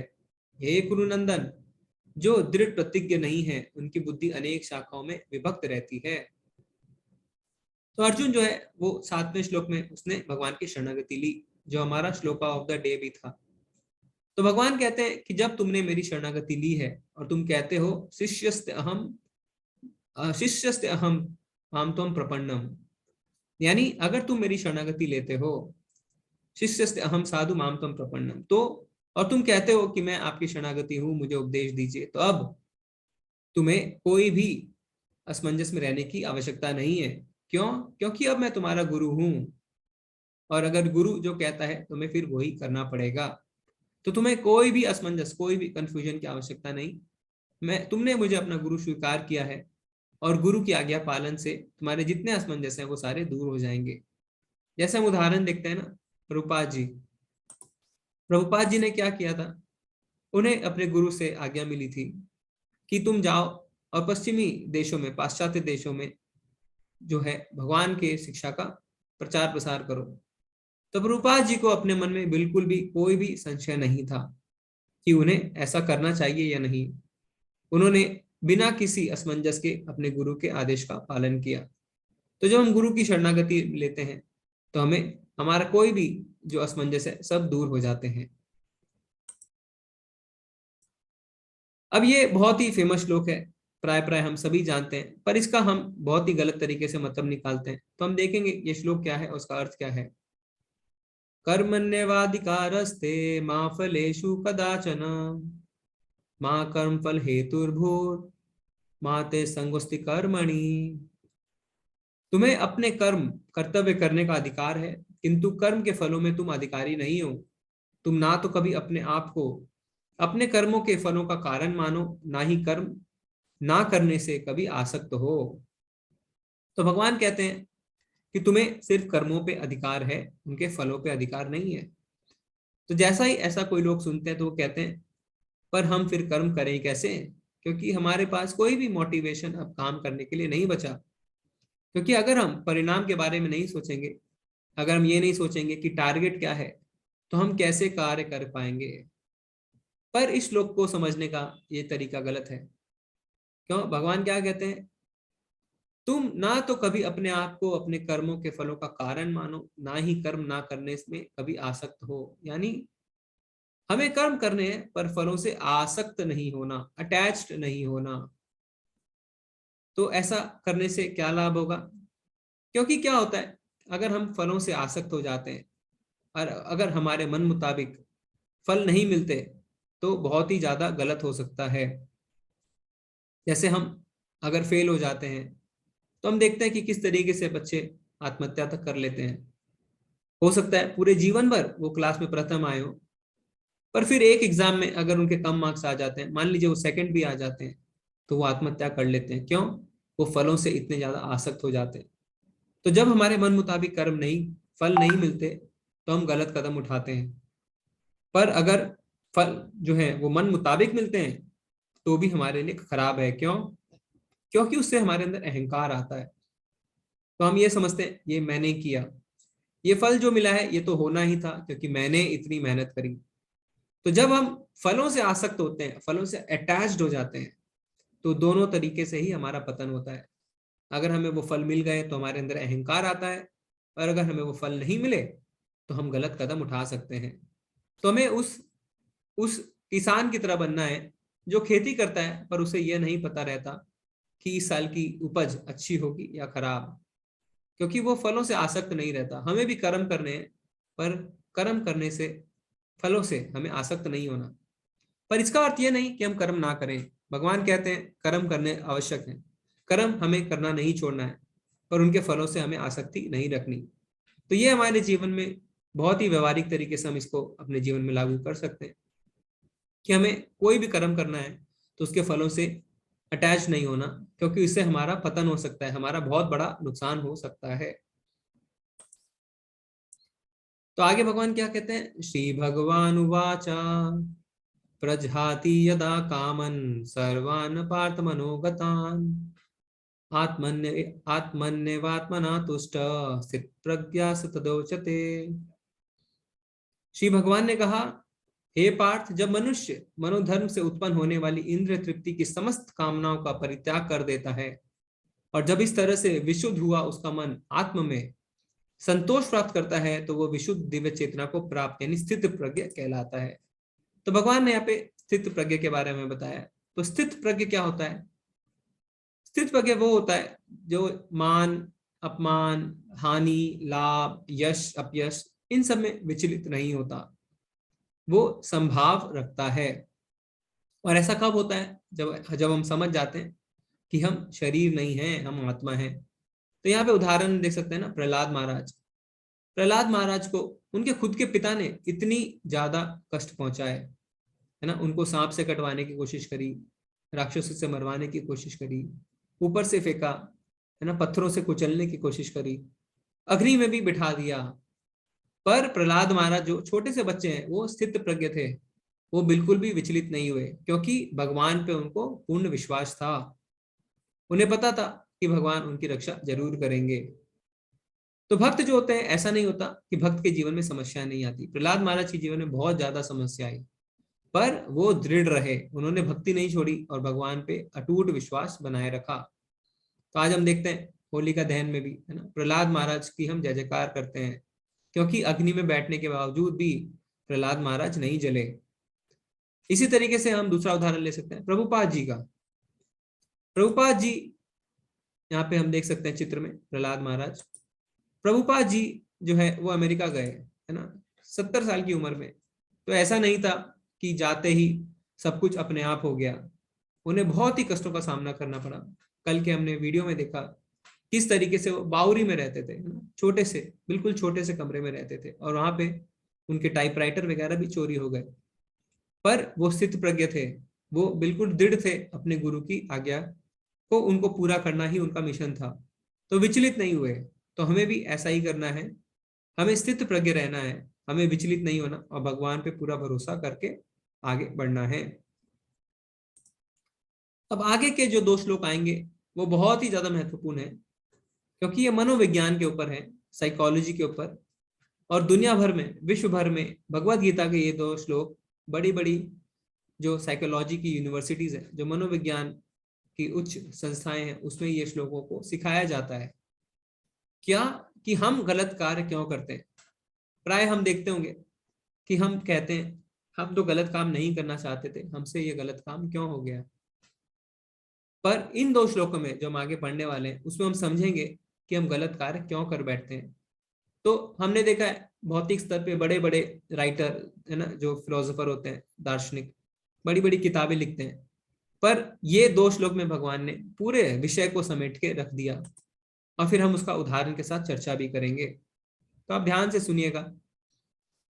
ध्यायतो विषयान् पुंसः संगस्तेषुपजायते, संगात संजायते कामा, कामात् क्रोधविजायते, क्रोधात् भवति सम्मोहः, सम्मोहात् स्मृतिविभ्रमः, स्मृतिभ्रंशात् बुद्धिनाशो, बुद्धिनाशात् प्रणश्यति। इंद्र विषयों का चिंतन करते हुए मनुष्य की उनमें आसक्ति उत्पन्न हो जाती है, और ऐसी आसक्ति से काम उत्पन्न होता है, और फिर काम से क्रोध प्रकट होता है, क्रोध से पुनर्भ्रम उत्पन्न होता है, और भ्रम से स्मृति। जब स्मृति हतभ्रव, तो बुद्धि खो जाती है, और जब बुद्धि खो जाती है तो भौतिक पुल में फिर से गिर जाते हैं।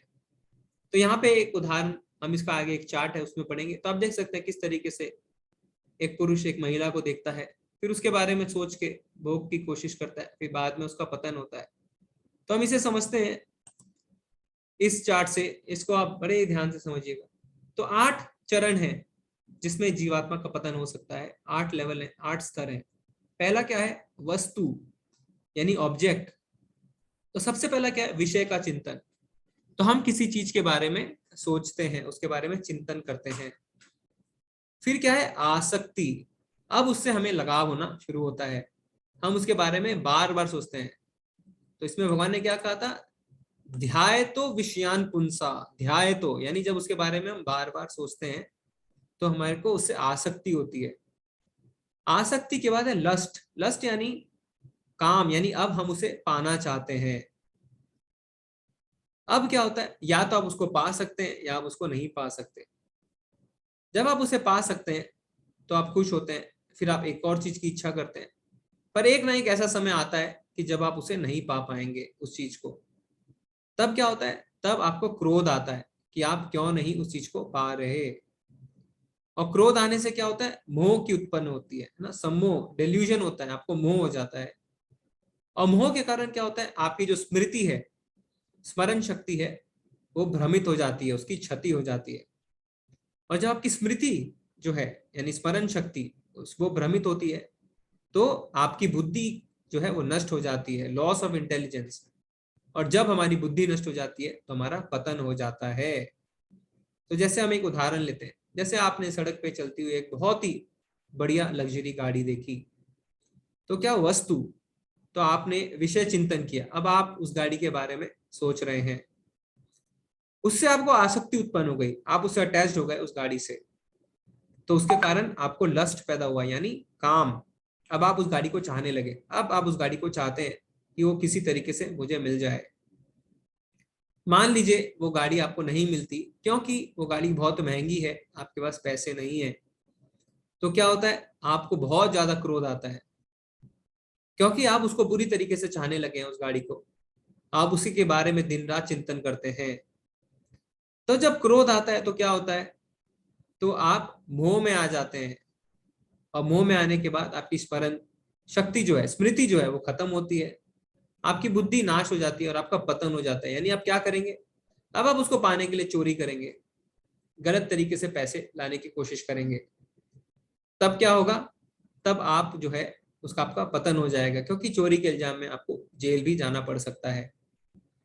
और मान लीजिए वो गाड़ी आपको मिल जाती है, फिर क्या होगा? आप उससे इतने ज्यादा आ सकते हैं कि अगर किसी दोस्त ने भूल से भी उस पर कोई खरोच लगा दी, आप इतने ज्यादा क्रोधित हो जाते हैं और मोह में आ जाते हैं कि आप उसे भला बुरा कह देते हैं।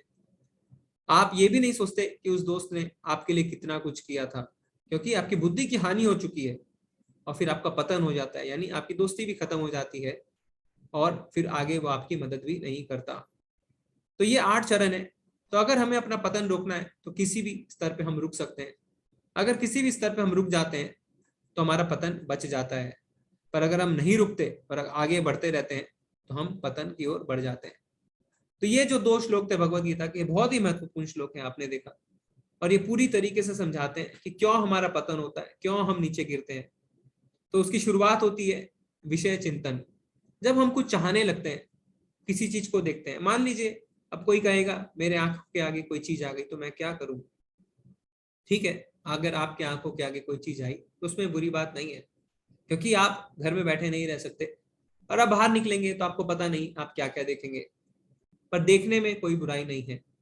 जब उसके से हम आसक्त हो जाते हैं, जब उसके बारे में बार बार सोचते हैं, वही हमारा पतन शुरू हो जाता है।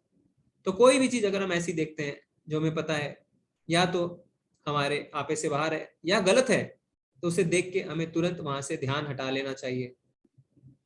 जैसे हम देखते हैं कहीं भी कुछ गलत होता है तो बहुत ही रुचि के साथ हम देखते हैं, फिर उसके बारे में हम सोचते हैं।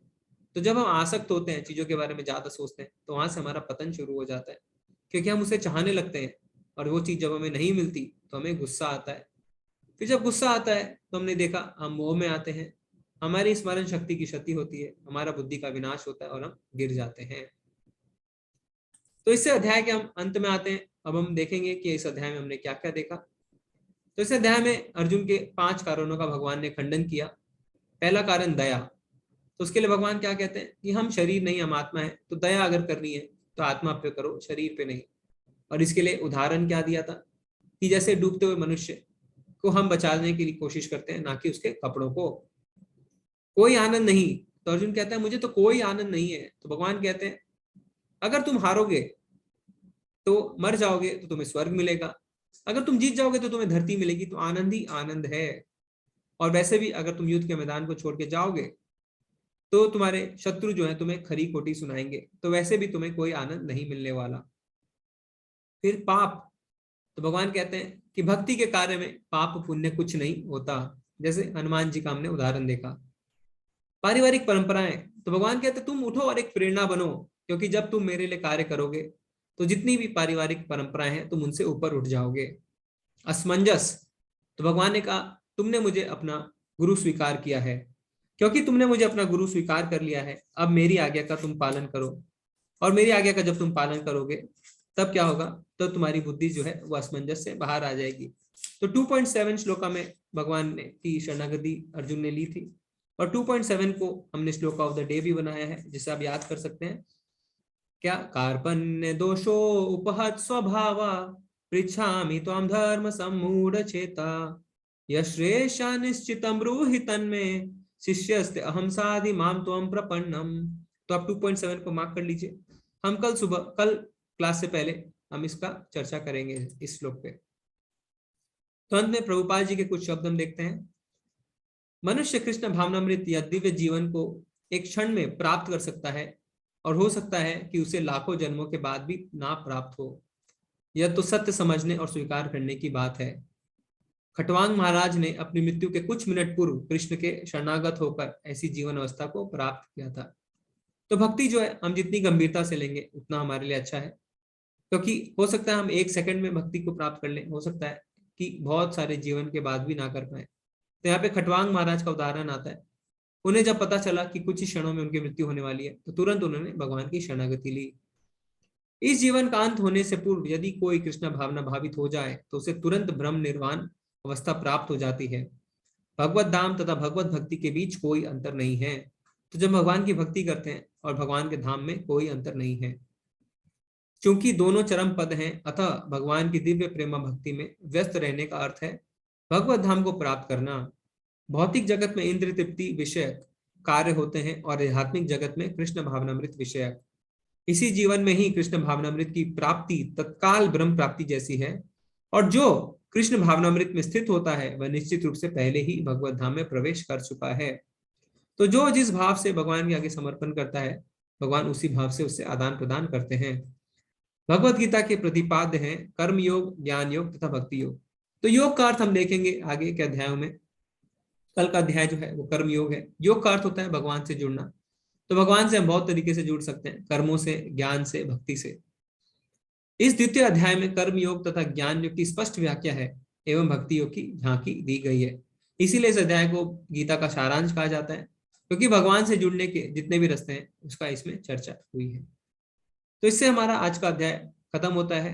हरे कृष्णा। अगर आपके कोई प्रश्न है तो आप अपने हाथ उठा सकते हैं, एंड कर सकते हैं, नहीं तो आप चैट में भी लिख सकते हैं। हरे कृष्णा। हरे कृष्ण प्रभु जी। हरे कृष्ण आनंद प्रभु जी। हरे कृष्ण माता जी। मेरा एक प्रश्न है प्रभु जी के लिए। मेरा एक प्रश्न है। जी प्रभु। जय श्री कृष्ण प्रभु जी। जी प्रभु जी, हरे कृष्ण। प्रभु जी, आपने इंसान के पतन के 8 चीजें बताई हैं। जी जी। पर इसमें सबसे मुख्य है इंसान के मन में एक विचार आना। वो विचार जो प्रथम विचार रहता है इंसान के दिमाग में किसी भी चीज के प्रति, या मतलब किसी चीज को देख के या मन में विचार आता है। सो मेरा प्रश्न है कि उन विचारों की उत्पत्ति ना हो, ऐसे विचार ही शरीर इंसान के मन में उत्पन्न ना आए, तो इसके लिए हम क्या कर सकते हैं? जी जी जी प्रभु जी, विचार ना आए ऐसा असंभव है, क्योंकि ऐसा नहीं हो सकता कि विचार ना आए। हमें अपने विचारों को, अपने मन को सही दिशा में मोड़ना है। तो जैसे उदाहरण, एक ग्लास है ना, एक ग्लास में पानी एक गिलास जितना ही आ सकता है। अगर आप उसमें 1 बाल्टी पानी डालेंगे तो उसमें 1 बाल्टी पानी नहीं आएगा। तो आपके मन जो है, अपने मन को आपको भगवान के विचारों से भरना है, जिससे गलत विचार उसमें प्रवेश ही ना कर पाए। आप ऐसा चाहें कि मन खाली रहे और इसमें कोई विचार ना आए, यानी गिलास खाली रहे, पानी ना भरे, तो ऐसा असंभव है। हम ऐसा नहीं कर सकते प्रभु जी, कलयुग में तो बिल्कुल भी नहीं कर सकते। तो हमें जो विचार है, वो पानी का गिलास जो है, उसे जूस से, उसे दूध से भरना है ना, और जो गंदी चीजें हैं उसको बाहर निकालना है। तो हम ऐसा तब कर सकते हैं जब हम ज्यादा से ज्यादा भगवान के बारे में स्मरण करें, उनके बारे में पढ़ें, उनका कीर्तन करें। तो जब हमारा मन अच्छे विचारों से भर जाएगा तो गंदे विचार निकल भी जाएंगे, और बाहरी जो गंदे विचार हैं वो हमारे अंदर प्रवेश नहीं करेंगे। ठीक है प्रभु जी। धन्यवाद प्रभु जी। हरे जय कृष्ण। हरे कृष्ण। हरे कृष्ण। हरे कृष्ण नीलू माता जी। हरे कृष्ण नीलू माता जी। हरे हरे कृष्ण माता जी, दंड प्रणाम। हरे हरे कृष्ण प्रभु जी, कृष्ण दंड माता जी। प्रणाम। हरे कृष्ण माता जी। प्रभु जी, मेरा एक सवाल था। जैसे अभी आपने 5-6 श्लोक पहले बताया, जैसे तनाव हो गया, डिप्रेशन हो गया, और जिनके पास बहुत लग्जरियस लाइफ होती है वो फिर भी सुसाइड कर लेते हैं। तो मेरा प्रश्न ये था कि बहुत लोग ये कहते हैं कि उसको ऐसे ही जाना था, उसको भगवान की मर्जी थी, तो मतलब उसने इस तरह से किया। तो इसमें कितनी सच्चाई है प्रभु जी, और मतलब कितना इसका तथ्य, मतलब कितना सही है? मतलब मुझे ये जानना था कि मतलब वाकई में ही भगवान की मर्जी होती है, या फिर वाकई में वो रियलिटी में उनको मतलब उस चीज से डिप्रेस्ड होते हैं। जी जी जी जी हरे कृष्ण माता जी। जी जी माता जी, आपने बहुत ही सुंदर प्रश्न किया, क्योंकि अक्सर हम लोगों को कहते हुए सुनते हैं, और हम भी कहते हैं जी कि जो होता है अच्छे के लिए होता है ना, जो हुआ जी भगवान की इच्छा से हुआ। इसमें जी कोई दो राय नहीं है कि भगवान की इच्छा के बिना पत्ता भी नहीं हिलता है। पर इसमें आगे के अध्याय में हम और डिटेल में चर्चा करेंगे, पर आपने पूछा है तो मैं बताऊं। हमारे पास एक सूक्ष्म स्वतंत्रता है, लिटिल इंडिपेंडेंस। तो हर जीव के पास एक स्वतंत्रता होती है, और उस स्वतंत्रता के हिसाब से वो कार्य करता है। तो मान लीजिए रात में 9 बजे आपने अपनी स्वतंत्रता का चुनाव क्या किया कि आप भगवत गीता की क्लास करना चाहते हैं। हो जी सकता है आपके पड़ोसी ने उस स्वतंत्रता का चुनाव किया है बगल वाले क्लब में जाके मदिरा पान करने का। तो वो भगवान नहीं कहते हैं, आप इच्छा करते हैं। जब आप इच्छा करते हैं तो भगवान आपको अनुमति देते हैं। जैसे एक छोटा बच्चा होता है, बहुत जिद करता है अपनी माँ से कि मुझे चॉकलेट खानी है। तो उसके पिताजी जब उसे मार्केट में लेके जाते हैं, वो देखता है चॉकलेट के डिब्बे को और जिद करने लगता है। पिताजी उसे मना करते हैं, पर वो वहीं पे रोने लगता है ना, सड़क पे लौटने लगता है। तो अंत जी में पिताजी क्या कहते हैं, ठीक है तुम खा लो। तो पिताजी उसे परमिशन देते हैं, पर बाद में क्या होता है, उस बच्चे के दांत में कीड़े लगते हैं, उसे बहुत कष्ट झेलने पड़ते हैं, दर्द उसी को होता है। पर बच्चा ये नहीं कहता है कि पिताजी आपके कारण मुझे कष्ट हुआ, क्योंकि पिताजी ने उसे चॉकलेट दिलाई है ना, उसके पास तो पैसे भी नहीं थे। तो हमारे और भगवान के बीच में ऐसा ही संबंध है। हम जिद करते हैं भौतिक इच्छाओं के लिए, भगवान हमें समझाते हैं। आप देखेंगे जब हम गलत कार्य करते हैं, हमारे अंदर से एक आवाज आती है कि नहीं, पर हम नहीं मानते, हम जिद करते हैं। तो भगवान कहते हैं ठीक है तुम भोग करो। हम जब भोग करने लगते हैं तो बाद में हमें कष्ट होते हैं, तो उन कष्टों का परिणाम हमें ही भोगना पड़ता है।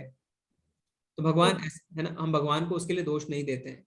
तो ये जो स्वतंत्र इच्छा हमें भगवान ने दी है, इसका हमें सदुपयोग करना है, इसका दुरुपयोग नहीं करना। तो जब सुसाइड कोई करता है, जो गलत कार्य करता है, तो उसने वैसा जो है उसने चॉइस किया। क्योंकि जब हमारे लिए दूसरा शरीर अगर तैयार नहीं है, तो सुसाइड करने के बाद हमारी गति और भी ज्यादा खराब हो जाती है। क्योंकि ठीक है। उस समय आत्मा के पास शरीर नहीं रहता, उसके लिए दूसरा शरीर अभी तैयार नहीं है, उसका समय नहीं है, तो उसको भूख भी लगती है, उसको प्यास भी लगती है, पर वो अपने खा भी नहीं पाता क्योंकि उसके पास शरीर नहीं है, और ना ही वो पानी पी पाता है, तो उसकी अवस्था और ज्यादा खराब रहती है। तो हम जिस दुखों से भागने के लिए सुसाइड करते हैं, हम और ज्यादा दुखों को आमंत्रित कर लेते हैं, क्योंकि भगवान की भक्ति करने के लिए और सही मार्ग पर जाने के लिए हमें शरीर की आवश्यकता है, और आत्मा के स्तर पर ऐसा हम नहीं कर सकते। तो ऐसा कहना गलत है कि जो होता है अच्छे के लिए। हमारे पास एक स्वतंत्रता है, हम चुन सकते हैं कि हम भगवान की भक्ति करें या हम भोग करें। ठीक है माता जी? जी प्रभु जी, थैंक यू सो मच प्रभु जी, thank you so Hare much, I am so grateful, very wonderful answer, thank you so much. दंडवत प्रणाम हरे माता जी, कृष्ण, हरे धन्यवाद। कृष्ण, हरे कृष्ण माता जी, दंडवत प्रणाम। हरे कृष्ण उर्वशी माता जी। हरे कृष्ण गुरुजी, हरे कृष्ण। आपका सेशन मेरे को बहुत अच्छा लगा, वो बहुत अच्छे से आप मतलब समझा रहे हो। मतलब मेरे को आज के सेशन से ये लग रहा है कि कर्म करो, फल की इच्छा मत करो। जी, तो हमें कर्म करना है, फल की इच्छा नहीं करो, ये हम सुनते हैं, सभी कहते हैं, पर कर्म जो करने हैं माता जी, कल हम देखेंगे कौन से कर्म करने हैं। तो भगवान ने बहुत ही अच्छे से बताया, कर्म भी 3 तरीके के होते हैं, कर्म, अकर्म, विकर्म। तो कौन से कर्म हमें करने हैं, कौन से कर्म नहीं करने, वो कल हम सीखेंगे माता जी। तो अक्सर आप लोगों को पूछेंगे तो कहेंगे गीता तो यही कहती है कर्म करो, फल की इच्छा मत करो, पर गीता ऐसा नहीं कहती है। गीता कहती है फल से आसक्त नहीं होना है, पहली बात। दूसरी बात, कौन से कर्म करने हैं, गीता वो भी सिखाएगी। तो कल के अध्याय का इंतजार करिए माता जी, हम सीखेंगे कि हमें कौन से कर्म करने हैं, कौन से कर्म नहीं करने हैं। ठीक है माता जी? जी, हरे कृष्ण माता जी। हरे कृष्ण हिरेन प्रभु जी। हरे कृष्ण प्रभु जी। हरे कृष्ण प्रभु जी। ये एक्चुअली जो गीता जी का जो हम ये कर रहे हैं सेशन अभी, उसके बारे में प्रश्न नहीं है मेरा, लेकिन 9 साल की मेरी बेटी है जिसका नाम मिश्री है। तो जी कहते हैं कि कृष्ण भगवान को सबसे प्यारा मिश्री ही है। जी जी तो ये उसकी एक उत्तेजना है, उसके मन में ये बहुत सालों से ये प्रश्न है कि जैसे हमें मनुष्य को भगवान ने बनाया है, ठीक है, तो भगवान की उत्पत्ति कैसे हुई और भगवान कैसे बने? जी जी जी जी जी जी। तो बच्चों का ये प्रश्न रहता है, हमारे इस्कॉन बेंगलुरु में बच्चों की क्लास चलती है, छोटे बच्चों की, तो उसमें वो पूछते हैं अपने अध्यापक को, तो उन्हें हम ऐसे जवाब देते हैं कि जैसे आपके पिताजी के पिताजी के पिताजी है ना, पिताजी, दादाजी, ऐसे करके, तो जहां पे ये श्रृंखला रुक जाती है वो भगवान है। भगवान का कोई पिता नहीं है। हम संहिता में ब्रह्मा जी कहते हैं कि भगवान जो है वो है आदि पुरुष, यानी उनका, भगवान का कोई जन्म नहीं होता है, भगवान आदि है, भगवान पुरातन है। ठीक है, तो भगवान नहीं जन्मते प्रभु जी, भगवान भगवान ने इस सृष्टि का निर्माण किया है, तो भगवान का कभी कोई जन्म नहीं हुआ है, भगवान हमेशा से है। तो ये श्रृंखला जहां जाके रुकती है वो भगवान कहलाते हैं प्रभु जी। ठीक है? जी प्रभु जी। जी जी जी प्रभु जी। हरे कृष्ण गौतम प्रभु जी।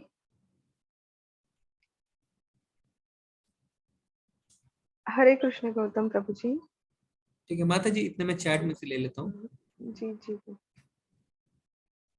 अंकुर प्रभु जी ने, ठीक है, उन्होंने तो भगवान की क्वालिटीज के बारे में बताया। नरेश प्रभु जी कह रहे हैं मैं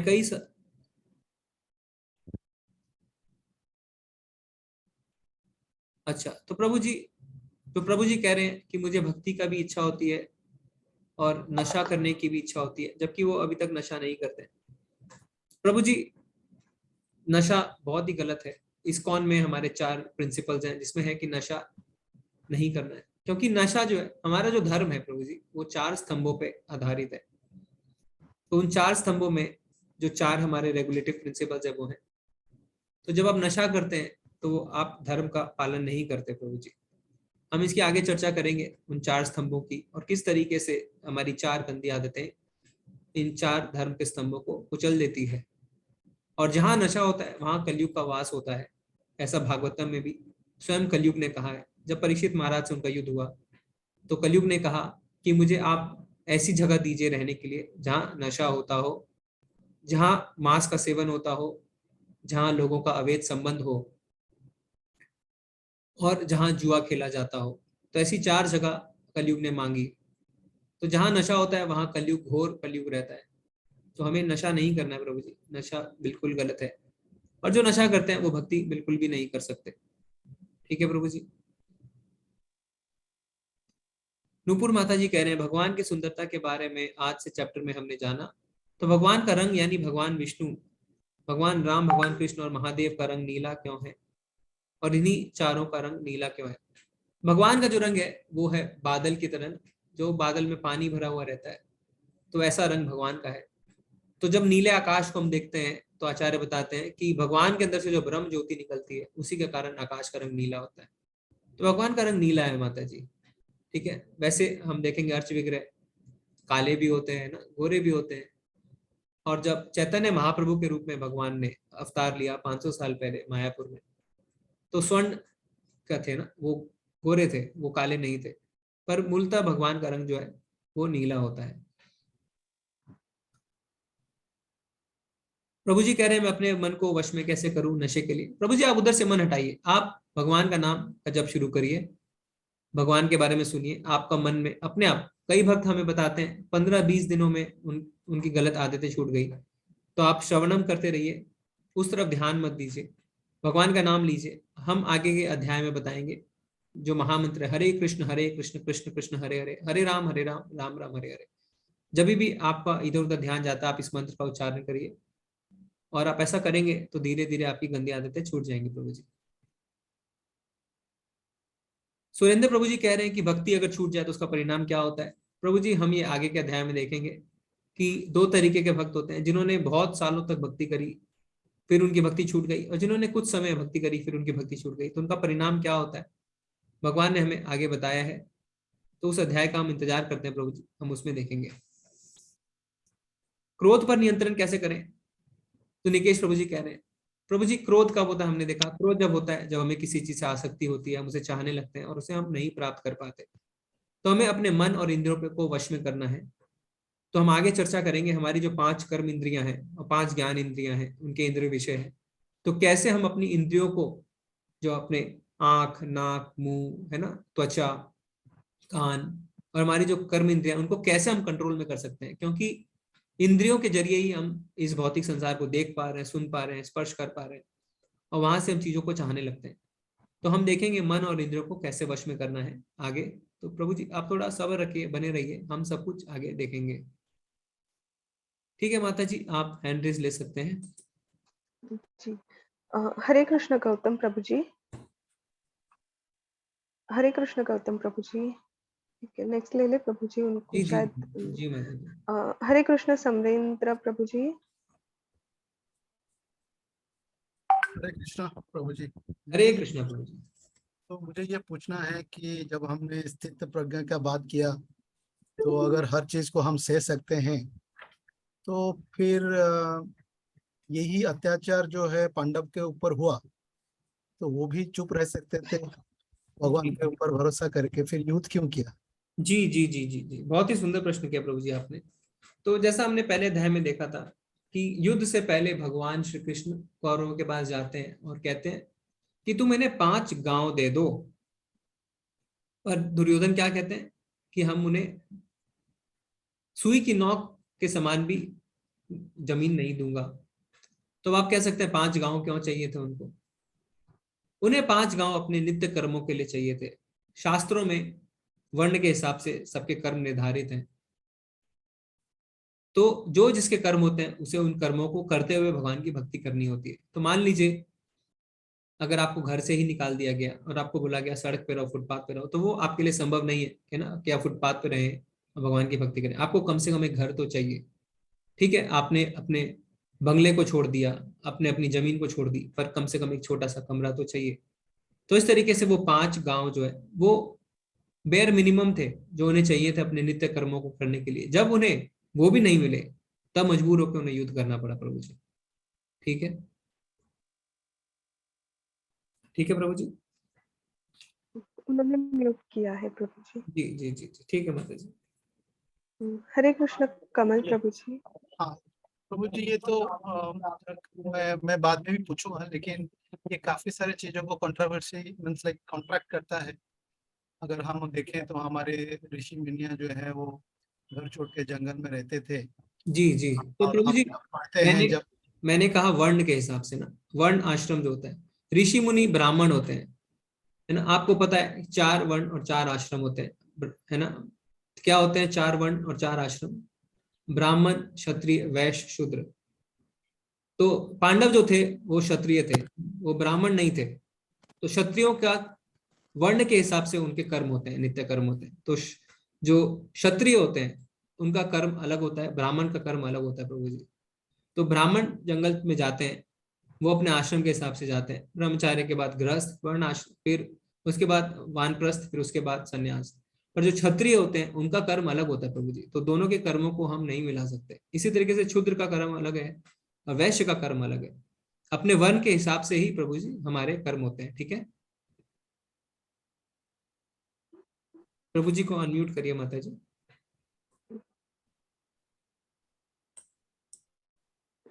हरे कृष्णा। समरेंद्र प्रभु जी अनम्यूट करिए। हरे कृष्णा।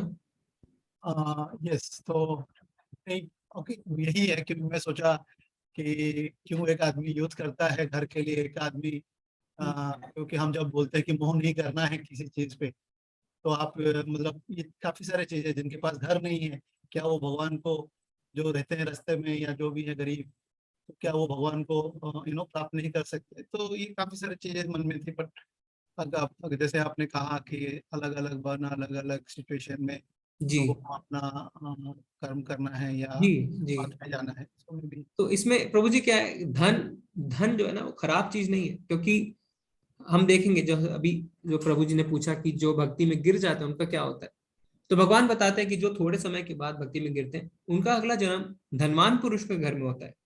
तो कोई कहेगा अच्छा ऐसा क्यों होता है? ऐसा इसलिए होता है, इसलिए नहीं कि उसे धन का भौतिक इस्तेमाल करना है, ऐसा नहीं। क्योंकि अगर किसी के परिवार में धन होता है तो फिर उसे अपने जीविका के बारे में, जीविकोपार्जन के बारे में, अपने फैमिली के बारे में, ज्यादा कमाई के बारे में नहीं सोचना पड़ता। फिर वो भगवान की भक्ति में अपना सारा समय दे सकता है। वो उन सुविधाओं का फायदा उठाता है और भगवान की भक्ति करता है, अपने भौतिक लाभ के लिए नहीं, लग्जरी के लिए नहीं। पर अगर मान लीजिए कोई गरीब के घर में जन्म लेता है, तो पहले तो वो 2 रोटी कमाएगा, पहले अपना पेट भरेगा, है ना। फिर उसके बाद जो समय निकलेगा उसमें भगवान की भक्ति करेगा, तो उसे भी मिलेंगे भगवान, पर बहुत समय के बाद, धीरे धीरे। पर जो भक्ति करता है फिर वो नीचे गिरता है तो वो धनवान के घर में जन्म लेता है, तो उसे अपने रोटी के बारे में, है ना, अपने पेट भरने के बारे में नहीं सोचना पड़ता प्रभु। ठीक है, तो इसको ऐसे समझना है, ऐसे नहीं समझना है कि वो फिर गाड़ियों में घूमेगा, फॉरेन ट्रिप्स लगाएगा, नहीं, ऐसा नहीं है। वो उसका सदुपयोग करेगा और अपनी भक्ति में आगे बढ़ेगा। ठीक है प्रभु जी। Yes yes, got, Hare Krishna प्रभु थैंक जी, यू, धन्यवाद हरे प्रभु। कृष्ण। हरे कृष्ण कमल प्रभु जी। हरे कृष्णा माता जी, धन्यवाद प्रणाम। हरे कृष्णा प्रभु जी, धन्यवाद प्रणाम। प्रभु जी। प्रभु जी, मेरा सवाल यह है कि हम ना चाहते हुए भी, बोल तो मन में अंदर से शायद ऐसा महसूस है कि हमें ये काम नहीं करना है, गलत है, फिर भी हम ना चाहते हुए भी पाप जी कर्म क्यों करते हैं? क्या जी जी रीजन जी है कि हम जी। ऐसा ना चाहते हुए भी, हमें पता भी होता है कि ये गलत है, फिर भी हमसे हो जाता है? तो प्रभु जी आपका जो प्रश्न है वही अर्जुन का प्रश्न था। अर्जुन ने भगवान को सेम प्रश्न पूछा था, और हम आगे के अध्याय में देखेंगे तो भगवान उसका जवाब भी देते हैं, जो थोड़ा थोड़ा हमने इस अध्याय में भी देखा कि हम निरंतर काम रूपी शत्रु के साथ रहते हैं। तो हमारी जो चेतना है उसमें काम का पर्दा लगा हुआ है। काम यानी इच्छा, यानी आसक्ति। तो जब आप किसी चीज को चाहते हैं, किसी चीज से आसक्ति करते हैं ना, तो उसके लिए आप गलत काम करने लग जाते हैं। इसीलिए ना चाहते हुए भी आप गलत काम करते हैं, पर जहां पे आपकी आसक्ति खत्म हो जाती है वहां पे आप गलत काम करना बंद कर देते हैं। आप खुद भी अपने जीवन में इस चीज का उदाहरण लेके देख सकते हैं। अगर आपने अपने किसी फ्रेंड को गाड़ी लेते हुए देखा, अब आपकी इच्छा हुई मैं भी गाड़ी लूं, अब क्या होता है, आपका मन अशांत हो जाता है, आपकी कमाई उतनी नहीं है, आप ऑफिस में गलत गलत तरीके लगाने शुरू करते हैं, किसी तरीके से मेरी कमाई हो जाए, है ना। कोई अगर सेल्समैन है तो वो सोचता है कि किसी तरीके से मुझे ज्यादा कमीशन मिल जाए, मैं गाड़ी ले लूं। तो आसक्ति जो हो गई आपके अंदर में, उसके कारण आप ना चाहते हुए भी गलत काम करते हैं। हम देखते हैं अक्सर जो गलत काम समाज में होते हैं, जब उनका पर्दाफाश होता है तो वो क्या कहते हैं, जो गुनहगार होते हैं, कि मुझे ये चाहिए था, मुझे ये चाहिए था, मुझे ये चाहिए था, इसीलिए मैंने ऐसा किया। तो वो आसक्ति हो गई प्रभु जी, इसके कारण वो गलत काम कर बैठते हैं। और जैसे ही आप अपनी आसक्ति को रोक देते हैं, आप सोचते हैं कि नहीं, आज मेरी सैलरी इतनी नहीं है कि मैं गाड़ी ले सकूं, तो मैं नहीं लूंगा। तो वहीं पे आप अपनी आसक्ति को खत्म कर देते हैं और आप गलत कार्य नहीं करते हैं। ठीक है प्रभु जी। तो काम रूपी शत्रु जो है वो हमें गलत काम करवाता है। ठीक है प्रभु जी। हरे कृष्णा प्रभु जी।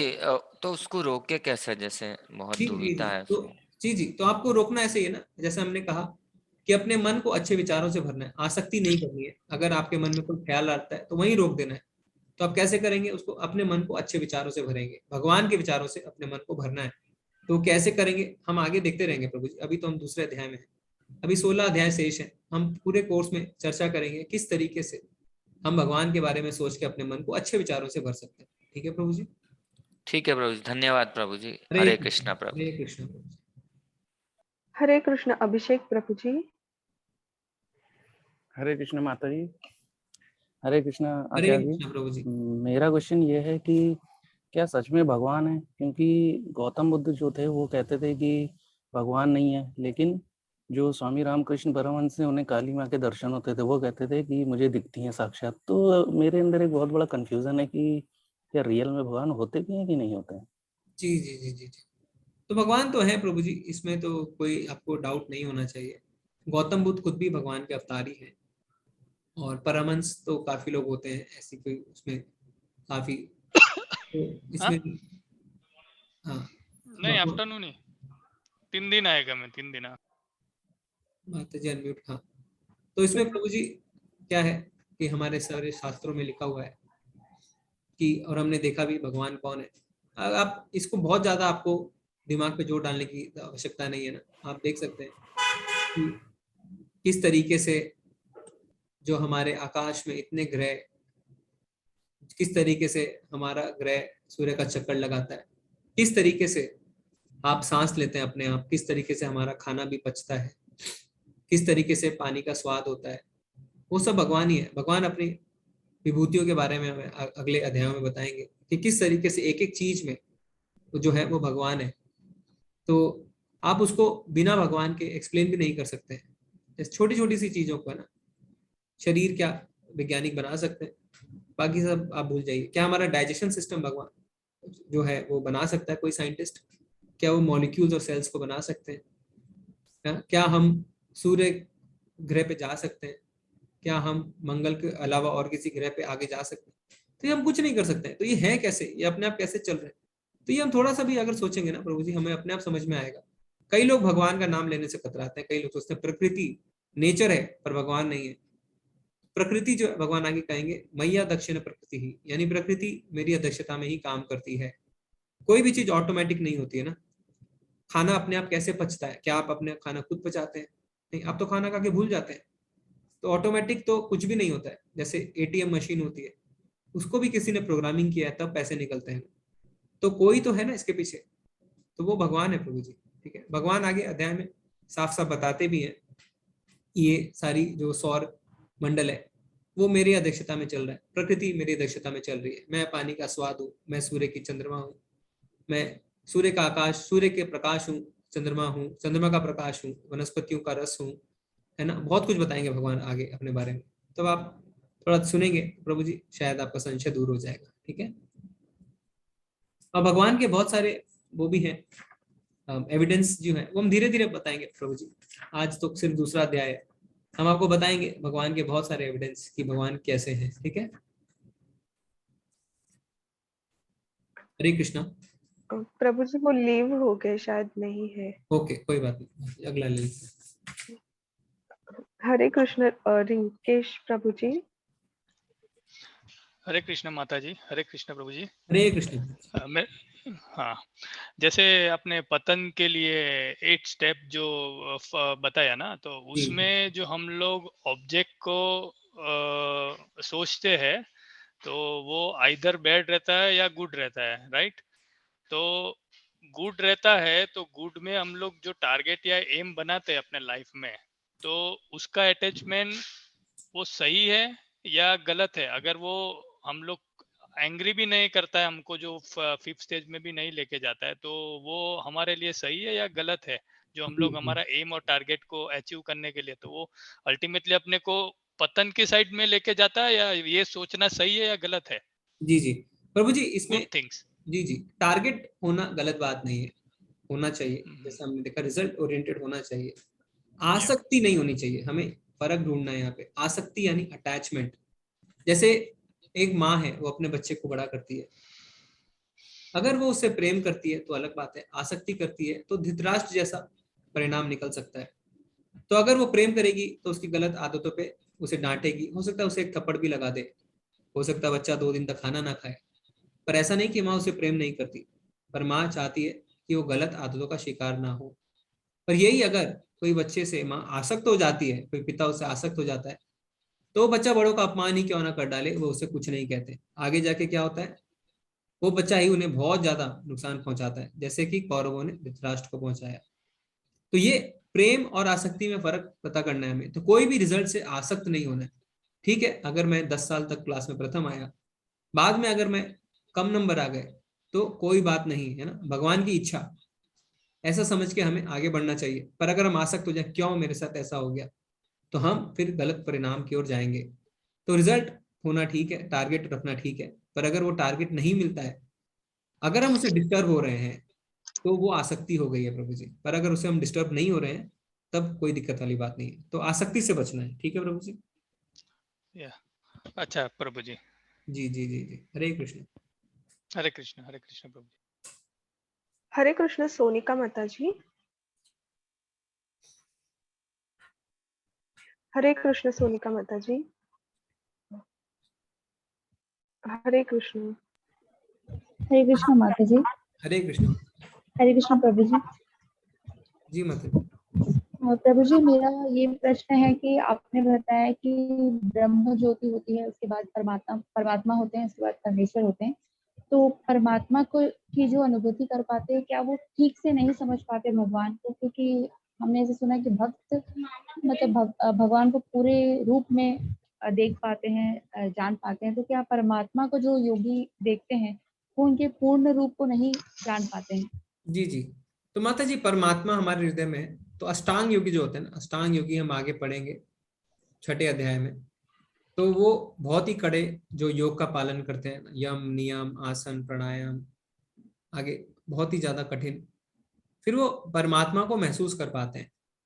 पर भगवान का उसके आगे एक साकार रूप होता है ना, 2 भुज वाले भगवान, वो हमेशा अपने धाम में लीला करते रहते हैं। तो भगवान के साकार रूप को अगर हमें देखना है, समझना है, तो वो भक्ति कर सकते हैं। क्योंकि भक्त जो है वो भगवान से प्रेम करते हैं, उनकी सेवा करते हैं।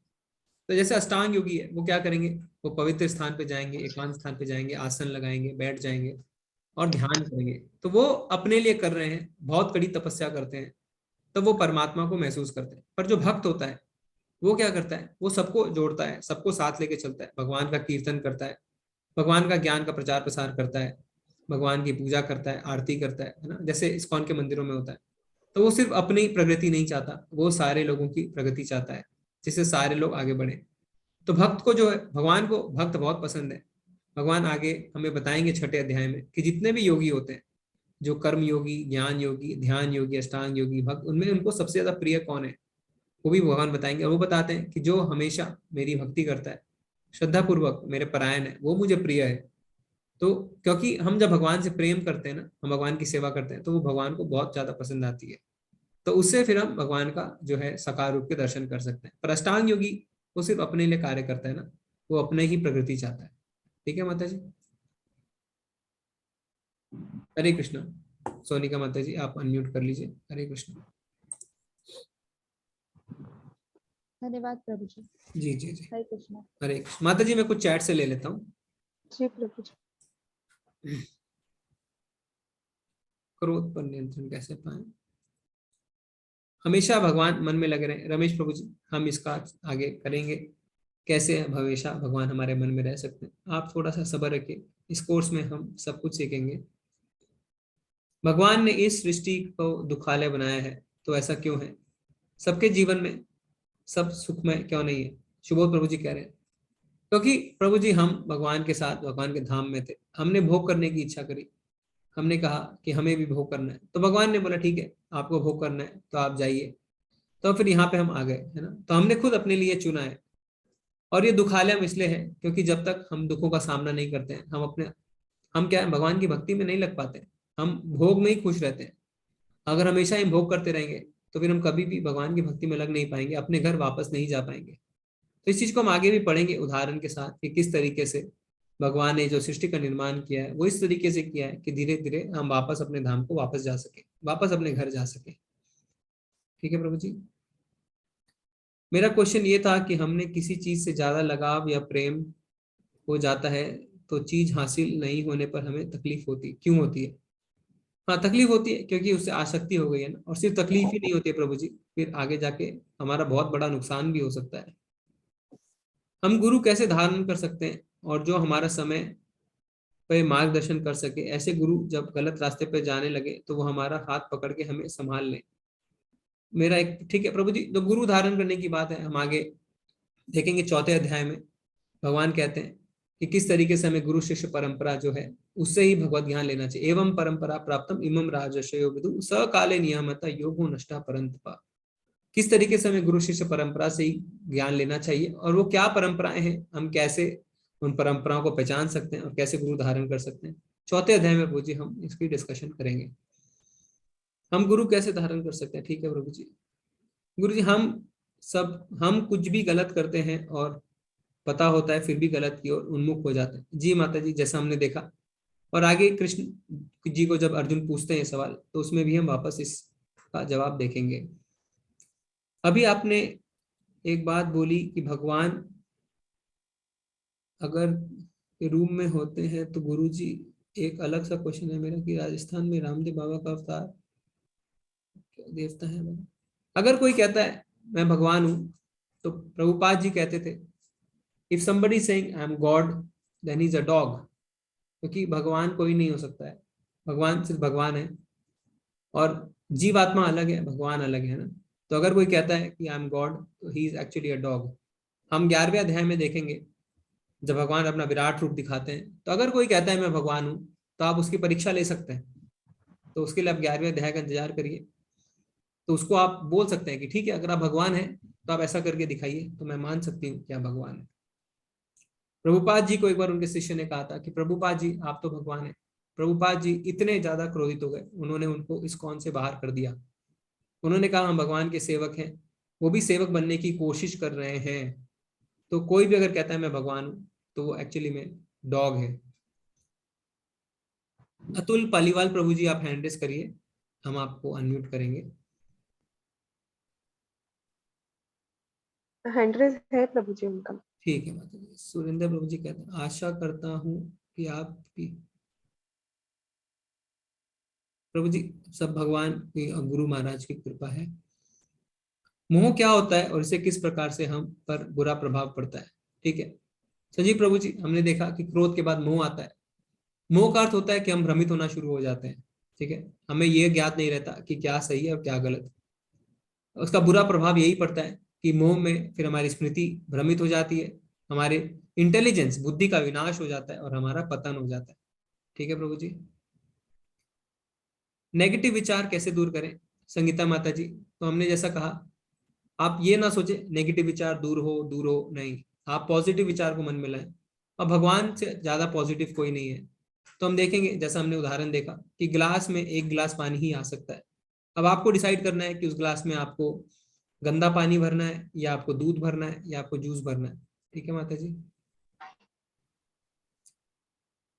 मैंने अपने आप को क्रोध, लोभ और माया से तो कंट्रोल कर लिया, लेकिन काम रूपी इंद्रियों में बहुत कोशिश करता हूँ, लेकिन दूसरी तरफ से कहीं ना कहीं से ये चीज सामने आ जाती है। सुबह हर दिन मंदिर जाता हूँ, कोई नशा भी नहीं कभी नहीं किया, लेकिन सबसे बुरी आदत काम पीछा नहीं छोड़ती, उसके लिए भक्ति के मार्ग पर हूँ।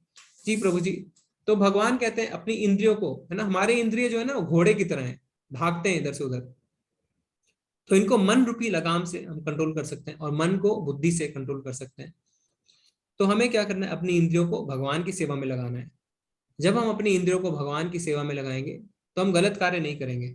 ठीक है, क्योंकि जब उच्च स्वाद का आश्वासन जब हम ले लेते हैं ना तो हमें जो निम्न स्वाद है वो हमारे अपने आप चले जाते हैं। जैसे अगर आप किसी को पनीर खिलाएंगे तो फिर वो क्या नमक से रोटी खाएगा? नहीं खाएगा। तो जब भगवान की भक्ति में हम लगते हैं तो भगवान की सुंदरता का जब रसास्वादन हमें होता है तो हम निम्न जो काम है ना तो बहुत ही आचार्य बताते हैं कि भक्ति में आने के बाद जब काम के बारे में सोचते हैं तो थू थू करते हैं कि कितने निम्न स्तर के सुख के पीछे हम भाग रहे थे, जो असल में सुख भी नहीं है। तो उसके लिए हमें क्या करना है, हमें भक्ति का स्वाद चखना पड़ेगा प्रभु जी। तो अपनी इंद्रियों को भगवान की सेवा में लगाना है। वो कैसे करना है, तीसरे, चौथे, पांचवें और छठे अध्याय में हम इसी के बारे में सीखेंगे। ठीक है प्रभु जी। एक दिन में एक ही अध्याय होता है माता जी। ठीक है जी। समरेंद्र प्रभु जी ने बताया कि बुद्ध जी ने कभी नहीं कहा कि भगवान नहीं है, क्योंकि तो भगवान के खुद ही अवतार थे। आपने ठीक कहा प्रभु जी, उन्होंने नॉनवेज के ऊपर अटैक किया था। ठीक है। ध्रुवा प्रभु जी कह रहे हैं शेयर मार्केट में काम करना या ट्रेडिंग करना एज अ प्रोफेशनल जुआ है। अगर आप दूसरों के लिए कर रहे हैं तो आप उन्हें सर्विस दे रहे हैं, वो जुआ नहीं है। पर अगर आप खुद अपने लिए कर रहे हैं प्रभु जी, तो अगर आप लॉन्ग टर्म इन्वेस्टमेंट के हिसाब से करते हैं ना, जिसमें आपको तुरंत मुनाफा बनाने की आवश्यकता नहीं है, तो वो जुआ नहीं है। पर अगर आप फ्यूचर करते हैं, ऑप्शंस करते हैं, डेरिवेटिव्स करते हैं, जिसमें आपको तुरंत लाभ चाहिए, तो वो जुआ है प्रभु जी। ठीक है। पर अगर आप इन्वेस्टमेंट के लिए करते हैं तो वो जुआ नहीं है प्रभु जी। नितिन प्रभु जी कह रहे हैं शिव जी की भक्ति में तो सब जायज है, जैसे नशा, भांग आदि।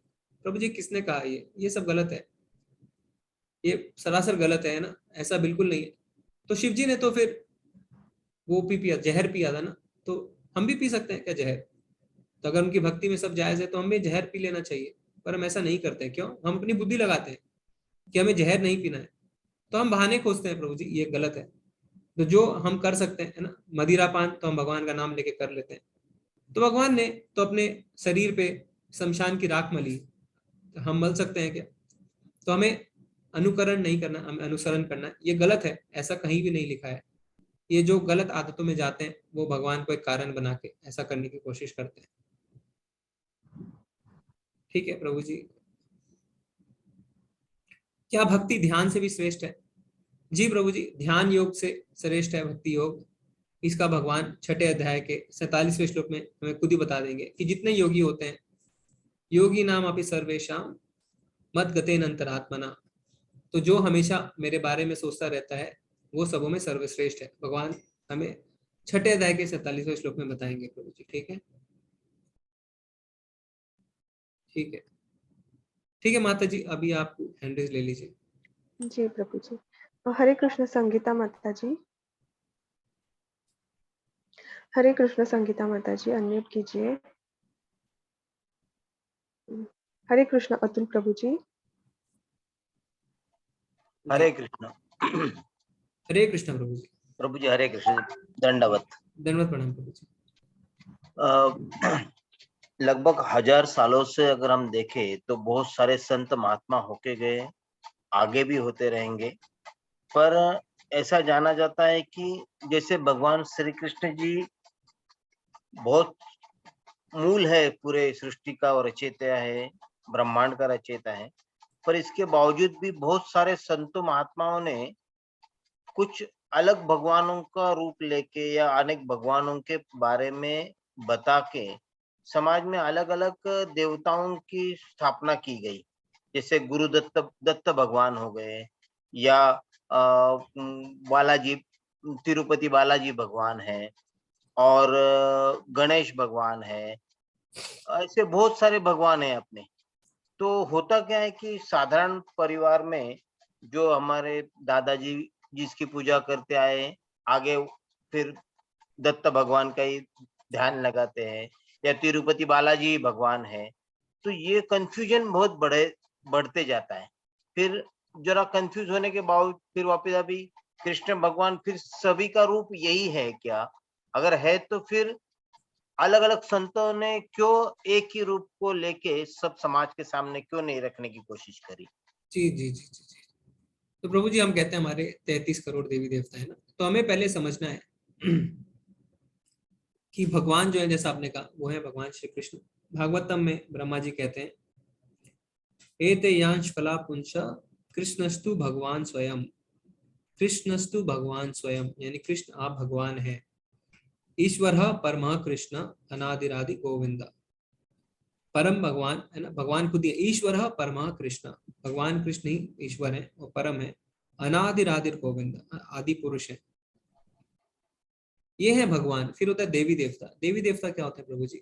जैसे प्राइम मिनिस्टर होता है ना, प्राइम मिनिस्टर सब कुछ खुद नहीं करता है, उसके अंडर अलग अलग मिनिस्ट्रीज होती हैं, अलग अलग मिनिस्टर होते हैं ना, education minister, finance minister, agriculture minister. तो देवी देवता जो है वो भगवान के मिनिस्टर्स हैं। जैसे सरस्वती देवी एजुकेशन मिनिस्टर है ना, इसी तरीके से आप समझ सकते हैं फाइनेंस मिनिस्टर कोई है, उसी तरीके से एग्रीकल्चर मिनिस्टर कोई है। तो देवी देवता भगवान के अंग हैं जो भगवान की मदद करते हैं इस सृष्टि को चलाने में। ठीक है प्रभु जी? तो हमें देवी देवता और भगवान में फर्क समझना है। भगवान एक है, देवी देवता अनेक हैं, क्योंकि वो अलग अलग कार्य करते हैं। तो जैसे हम देखते हैं कि बारिश के लिए अलग देव हैं, है ना, फिर उसके लिए वायु के लिए अलग देवता है, अग्नि के लिए अलग देवता है। तो जहां तक आपने बताया कि संत महात्मा हुए, तो वो कोई स्थापना नहीं करता प्रभु जी। जो जैसी जिसकी भावना होती है वो वैसे भगवान या देवी देवताओं के पास जाता है।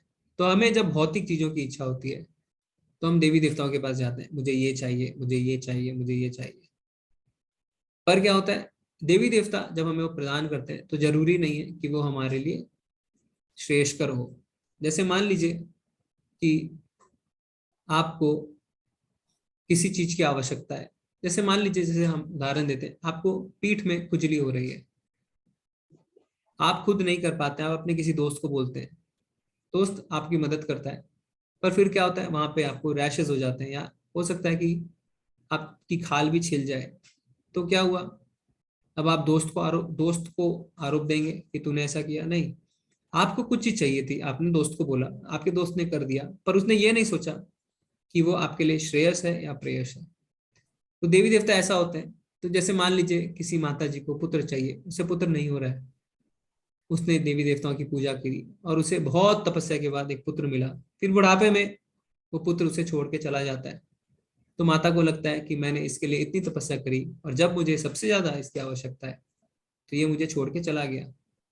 तो देवी देवता हमारी आवश्यकता पूरी करते हैं, वो हमारे लिए श्रेयस है कि नहीं हमें नहीं पता। पर जो भगवान है, भगवान जो हमारे लिए श्रेयस है हमें वही देते हैं। अगर उन्हें पता है कि ये पुत्र उसे बुढ़ापे में जाके बहुत ज्यादा कठिनाई देगा तो भगवान हमें पुत्र नहीं देंगे। तो हमें ये पता है कि भगवान जो हमारे लिए चाहेंगे वो अच्छा चाहते हैं, जो हमारे लिए श्रेयस है। तो इसीलिए जैसी जिसकी भावना होती है, अगर कोई भौतिक चीजों में लाभ उठाना चाहता है तो वो देवी देवताओं के पास जाता है। पर जो भक्ति में आगे बढ़ना चाहता है, जो इन सब से बाहर निकलना चाहता है, भगवत धाम वापस जाना चाहता है, वो भगवान के पास जाता है। तो उसी हिसाब से प्रभु जी हमें जैसी गाइडेंस मिली है वैसे लोग करते आ रहे हैं। पर जब हमें ज्ञान होता है, हम शास्त्र पढ़ते हैं कि हमें भौतिक चीजों से बाहर निकलना है, क्योंकि जितना हम मांगेंगे उतना हम भौतिक चीजों में फंसेंगे। इसी से बाहर निकलना है तो हमें भगवान की भक्ति ही करनी पड़ेगी प्रभु जी, और हमारे पास कोई उपाय नहीं है। ठीक है प्रभु जी? हरे कृष्ण। धन्यवाद, प्रणाम प्रभु जी। हरे कृष्ण गणेश प्रभु जी। हरे कृष्ण गणेश प्रभु जी, अनम्यूट कीजिए प्रभु जी। हरे कृष्ण स्वाति माता जी। हेलो। हाँ हाँ गणेश प्रभु जी। जी प्रभु जी बोलिए। हरे कृष्ण। हरे कृष्ण हरे प्रभु जी। कृष्ण। जी जी प्रभु जी, हरे कृष्ण। मैं स्कूल में टीचर हूँ प्रभु जी। जी प्रभु जी। हाँ, तो मैं मतलब ये भगवत गीता को भी मतलब जैसे मैं आप लोगों से सुना, आपसे सुना ये सारी चीजें, तो मैं उसको स्कूल में फॉलो कर रहा हूँ। जी प्रभु जी। हाँ, तो मैंने मतलब जैसे आपने कल मुझे बताया था ना धर्म क्षेत्र कुरुक्षेत्र, तो इसको मैंने एक गाने के तरीके से और इसके जैसे बच्चों को सिखाने के लिए, तो जैसे मैंने कर्मण्येवाधिकारस्ते मा फलेषु कदाचन मा कर्म फले हेतुर्भुर मा कर्म फले हेतुर्भुर मा ते संगोऽस्ति स कर्मणि। तो इसको मैंने प्रभु जैसे कि बच्चों को इस तरीके से बताया कि आपका कर्म के पढ़ाई पे रहना चाहिए, जी जैसे कि और हमारा रिजल्ट क्या आएगा उसमें 100% दो, बट आप रिजल्ट के लिए ना देखो। तो मैं एक स्टोरी पे ऐसे डालता हूँ सर, जी सॉरी प्रभु जी। जी हाँ, जी जी। तो मैं हाँ, तो इसी प्रकार से मैं जैसे आपसे सहायता चाह रहा था, जैसे कि मैं कुछ कुछ जैसे अभी नैनम नैनम छिन्दन्ति शस्त्राणि नैनम दहति पावका न चयनम नयनम, थोड़ा सा मुझे याद नहीं है प्रभु जी, जी जी जी बट मैंने ट्राई कर रहा था जैसे कहा, जी जी और जी बच्चों को ऐसे देख के मैंने सिखाया, तो उसको मैं स्टोरी में डालूं और बच्चों को वो फटाक से याद आ जाए, क्योंकि अभी की जो जनरेशन के बच्चे हैं उनको इनके बारे में इतनी नॉलेज भी नहीं है, जी और काफी सारे जैसे महाभारत में कितने कैरेक्टर थे और रामायण के, ये सारी चीजें नॉलेज नहीं, तो इनको सिखाने के लिए मैं क्या करूं? जी जी जी। नहीं प्रभु जी, आप बहुत ही नेक काम कर रहे हैं, आपको हाँ, बहुत ही साधुवाद। प्रभु जी आप क्या कर सकते हैं ना, हमारी बच्चों के लिए स्पेशल क्लासें चलती हैं, तो हम आपको हाँ, लिंक भेज देंगे, आप उन क्लास को देखिए, अटेंड करिए। तो उसमें जो हाँ, हमारे अध्यापक हैं वो बच्चों को किस तरीके से पढ़ाते हैं, किस तरीके से उन्होंने उसमें स्पेशलाइजेशन करी है, शायद आपको और मदद मिलेगी, जिससे आप और अपने हम्म, बच्चों को हेल्प कर पाएंगे। तो प्रभु हम्म, जी हम आपको भेज देंगे लिंक, आप देख सकते हैं रजिस्ट्रेशन में हाँ, t.ly गीता, उसमें बच्चों की जो क्लासेस चल रही हैं, ओके, आप व्हाट्सएप ग्रुप में भी हैं, उसमें आ जाएगा, तो उसमें आप देखिए एक दो क्लास अटेंड करके शायद आपको और अच्छा लगे प्रभु जी, है ना। ओके। मेरा यही हो जाता है प्रभु जी कि वो हॉस्टल पे रहता हूँ मैं, जी जी जी तो 10:30 के बाद, तो मैंने आज रिक्वेस्ट की कि सिर्फ मुझे 15 मिनट दे दीजिए, मैं हो सकता है मेरी बात हो जाए आज प्रभु जी से, जी तो जी जी भगवान ने सुन ली, आपसे मेरी बात हो गई। जी जी जी। कल से हम कोशिश करेंगे आपसे पहले बात हाँ, करेंगे, आपका नाम हमने नोट कर लिया प्रभु जी। हाँ, ठीक है प्रभु जी। ठीक हरे है, कृष्ण। धन्यवाद प्रभु जी। धन्यवाद, प्रणाम प्रभु जी, हरे हाँ, कृष्ण। हरे कृष्ण। हरे कृष्ण स्वाति माता जी। हरे कृष्ण। हरे कृष्ण। हरे कृष्ण माता जी। अ, प्रभु जी मेरा ये सवाल है कि सांसारिक जीवन में हम सतत जो कर्म करते रहते हैं, तो हमारे कर्म पुण्य कर्म है या कौन से पाप कर्म है, वो हमें जी कैसे जी पता चले? जी माता जी, कल हम देखेंगे इसके बारे में ना, कर्म तीन तरीके के, कर्म अकर्म विकर्म। तो कर्म यानी पुण्य कर्म, विकर्म यानी पाप कर्म, और अकर्म यानी बिना आसक्ति के कर्म। तो कल का अध्याय पूरा इसी पे आधारित है। तो उसके क्योंकि बाद ये सतत मन में ये चलता रहता है कि हम काम तो कर रहे हैं, हम जी कर्म जी किए जा रहे हैं, जी तो क्या ये पुण्य कर्म है या कहीं जी हम अनजाने ही पाप तो नहीं कर रहे? जी। सामान्यतः हम सोचते हैं कि हमें पुण्य कर्म करने चाहिए, पर कल के अध्याय में शायद हम देखेंगे कि पुण्य कर्म भी हमें बांध देते हैं। पुण्य कर्म भी हमारे लिए कोई बहुत बहुत अच्छी चीजों में नहीं आता है माता जी, ठीक है। तो कल हम देखेंगे, क्योंकि पुण्य करके आप स्वर्ग पाएंगे ना, पर स्वर्ग में आप कब तक रह सकते हैं, जब तक आपके पुण्य आपके साथ है। फिर क्या होगा, फिर आपको दोबारा ढकेल दिया जाएगा बाहर। जी। तो हमें ऐसा क्यों करना है कि हम ऐसी जगह जाएं जहां से हमें वापस निकाल दिया जाए। हमें ऐसी जगह जाना है जहां से हम कभी नहीं निकले। जैसे एक बच्चा है ना, हॉस्टल में रहता है, जैसा भी गणेश प्रभु जी बता रहे थे, तो जब उनकी पढ़ाई खत्म हो जाएगी तो क्या होगा, उन्हें वहां से जाने को कहा जाएगा। पर जब वो अपने माता पिता के घर में रहते हैं, तो माता पिता उन्हें कभी नहीं निकालते हैं, बच्चा खुद निकलता है ना। तो इसीलिए हमें अपने पिता के घर जाना है। स्वर्ग जो है वो हमारे माता पिता का घर नहीं है, हमें वहां पे पुण्य खत्म होते ही निकाल दिया जाएगा। तो स्वर्ग कोई बहुत बड़ी बात नहीं है, लोग स्वर्ग के पीछे पागल हैं, पर ऐसी कोई बहुत बड़ी बात नहीं है। तो और क्या बड़ी बात है, भगवान के धाम जाना, जहां से हमें कभी भी नहीं निकाला जाएगा। तो वहां कैसे पहुंचना है वो हम आगे देखेंगे, ठीक है माता जी। बहुत बहुत धन्यवाद। हरे कृष्णा माता जी। हरे कृष्ण। हरे कृष्ण श्याम प्रभु जी। हरे कृष्ण माता जी, हरे कृष्ण प्रभु जी। हरे कृष्णा प्रभु जी। मेरा एक प्रश्न है, असमंजस। जी ये जी सांसारिक जीवन में जो हम डेली क्रियाकलाप करते हैं, चाहे वो अपने प्रोफेशन से जुड़ा हो या दिनचर्या से जुड़ा हो, तो वो सुबह 8 बजे के पहले या 5 बजे के बाद, तो जो असमंजस एक मन में उत्पन्न होता है, उसके लिए अगर निश्चय करना है कि स्वामी की सेवा, एक वो जो आज के लेक्चर में मिला, तो स्वामी की सेवा ये डायरेक्ट इंडिकेट करता है भगवान से, या कोई स्वामी जिसको आप गुरु मानते हो या माने, और अगर मानना चाहते हैं असमंजस को दूर करने के लिए, उसकी सेवा करने के लिए, तो उसका चुनाव किस प्रकार से करें, जी वो जी कैसे उपलब्ध होगा? जी जी जी। तो सेवा भगवान की होती है प्रभु जी, है ना। और जब गुरु हमें कहते हैं तो हमें आदेश देते हैं कि भगवान की हमें सेवा कैसे करनी है, पर गुरु हमें यूं ही आदेश नहीं देते हैं। भगवान क्या कहते हैं, तद विधि प्रणिपातेन परिप्रश्नेन सेवया, यानी गुरु के पास जाके हमें सत्य जानने की कोशिश करनी चाहिए। परिप्रश्नेन सेवया, उनसे विनीत भाव से प्रश्न करना चाहिए और उनकी सेवा करनी चाहिए। तो जो आध्यात्म ज्ञान है ना, वो पैसे देके नहीं मिलता है जैसे हम MBA कर लेते हैं, इंजीनियरिंग कर लेते हैं, CA बन जाते हैं, पैसे देके हमने ज्ञान को खरीद लिया। पर आध्यात्मिक ज्ञान आप ऐसा नहीं है किसी गुरु के पास जाए, आप उनके बोले मैं आपको पैसे देता हूँ, आप मुझे ज्ञान दे, ऐसे आपको आध्यात्मिक ज्ञान नहीं मिलता है। परिप्रश्नेन सेवया, हमें विनीत भाव से गुरु से प्रश्न करना चाहिए और उनकी सेवा करनी चाहिए, तो तब जो है गुरु अपना ज्ञान हमें देते हैं। तो अब गुरु का चुनाव कैसे करना है ये हम देखेंगे आगे, कि किस तरीके से हमें प्रामाणिक परंपरा से जो आते हैं उन्हीं को अपना गुरु बनाना चाहिए। क्योंकि अगर गुरु जो है पथभ्रष्ट हो गया है ना, तो वो हमें भी ले डूबेगा। तो हमें यह समझना है कि जो प्रामाणिक है, यानी जो भगवान से जो चेन, जो लिंक सीधी जुड़ी हुई है वहां तक जो आती है उस तक पहुंचना है। तो वो प्रामाणिक परंपराएं, 4 परंपराएं हम आगे के अध्याय में प्रभु जी देखेंगे कि वो कौन सी परंपराएं हैं और कैसे आप उनसे जुड़ सकते हैं। बहुत मुश्किल नहीं है प्रभु जी, बहुत आसान है, बहुत ही आसान बना दिया है अभी हमारे आचार्यों ने इसको। तो आप इसे थोड़ा सा इंतजार करें, अगले अध्याय में हम देखेंगे प्रभु जी। ठीक है, ठीक ठीक। हरे कृष्ण, हरे कृष्ण, हरे कृष्ण, हरे कृष्ण। हरे कृष्ण विवेक प्रभु जी। हरे कृष्ण प्रभु जी। धन्यवाद, प्रणाम प्रभु जी, हरे कृष्ण। प्रभु जी, जो शिक्षाएं हमें मिलती रही हैं समय समय पे, अभी आपने भी बहुत सारी बताई, तो जानकारी के बाद वो मेरे प्रतिदिन के कर्मों का हिस्सा बन सके। जी। बहुत सारा ज्ञान है जो बचपन में भी जब पढ़ रहे थे तब भी इसमें यही श्लोक आते थे, यही भावार्थ बताए जाते थे।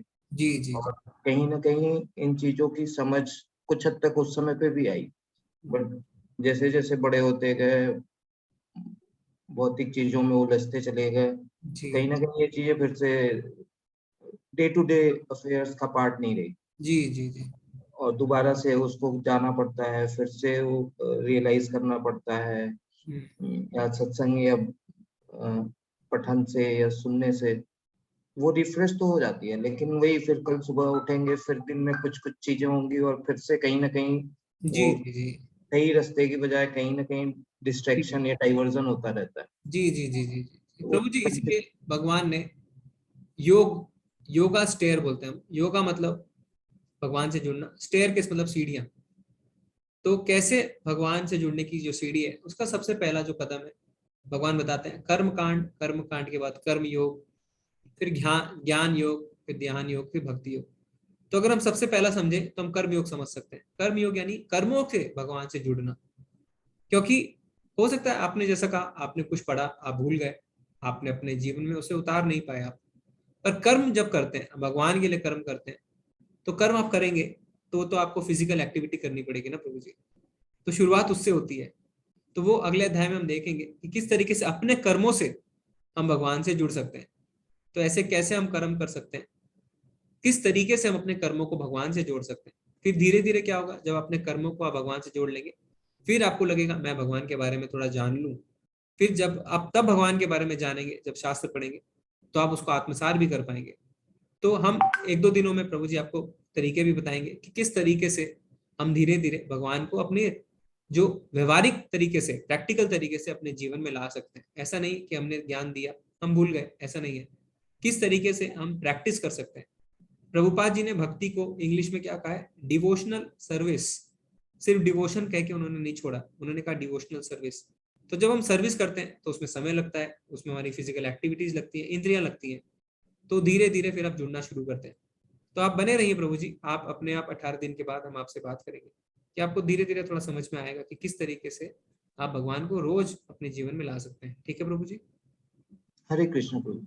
धन्यवाद, हरे कृष्ण। माता जी, मैं कुछ चैट से फटाफट ले लेता हूँ, समय बहुत हो गया है। जी प्रभु जी। आपको भी बहुत देरी हो रही है माता जी। नहीं प्रभु जी। तो आकाश प्रभु जी कह रहे हैं कि अहम ब्रह्मास्मि। अहम ब्रह्मास्मि का अर्थ बहुत ही गलत तरीके से समझा जाता है। अहम ब्रह्मास्मि का अर्थ होता है कि मैं आत्मा हूं, है ना। उसके आगे क्या, उसके आगे कोई नहीं बताता। इसका मतलब ये नहीं कि मैं भगवान हूँ, इसका मतलब है कि मैं आत्मा हूँ। तो इसका मतलब है कि हमें परमात्मा से जुड़ना है, भगवान से जुड़ना है, तो भगवान की सेवा करनी है। तो अहम ब्रह्मास्मि का अर्थ ये नहीं है कि मैं भगवान हूँ, इसका अर्थ है कि मैं आत्मा हूँ। और आत्मा और परमात्मा अलग होती है प्रभु जी। ठीक है, ठीक है, ठीक है। गणेश प्रभु जी से हमारी बात हो गई थी। ठीक है, नीलेश प्रभु जी कह रहे हैं कृष्ण के साथ राधा जी का नाम और मूर्ति क्यों है, रुक्मणी जी का नाम क्यों नहीं है और मूर्ति भी क्यों नहीं है? तो प्रभु जी सब शक्ति एक ही है। राधा रानी जो है भगवान की जो है अंतरंगा शक्ति है, और जब हम महामंत्र भी करते हैं उसमें भी हम राधा रानी का नाम लेते हैं। तो रुक्मणी जी जो है वो भी राधा रानी के लिए ही है ना, उसमें कोई फर्क नहीं है। तो भगवान की अंतरंगा शक्ति से ही हम भगवान को प्राप्त कर सकते हैं। जब तक राधा रानी की कृपा नहीं होती है हम भगवान को नहीं प्राप्त कर सकते।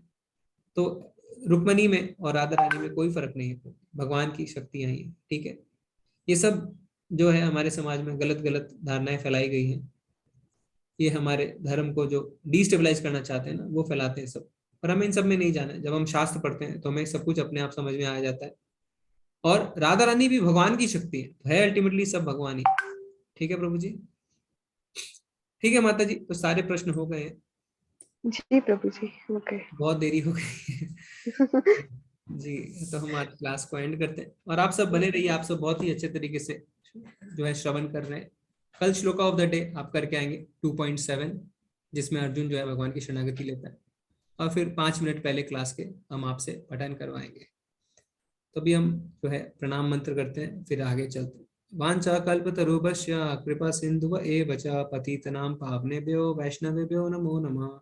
अनंत कोटि वैष्णव वृंद की जय, शील प्रभुपाद की जय। हरे कृष्ण, सभी को धन्यवाद प्रणाम। हरे कृष्ण। हरे कृष्ण प्रभु जी, धन्यवाद प्रणाम।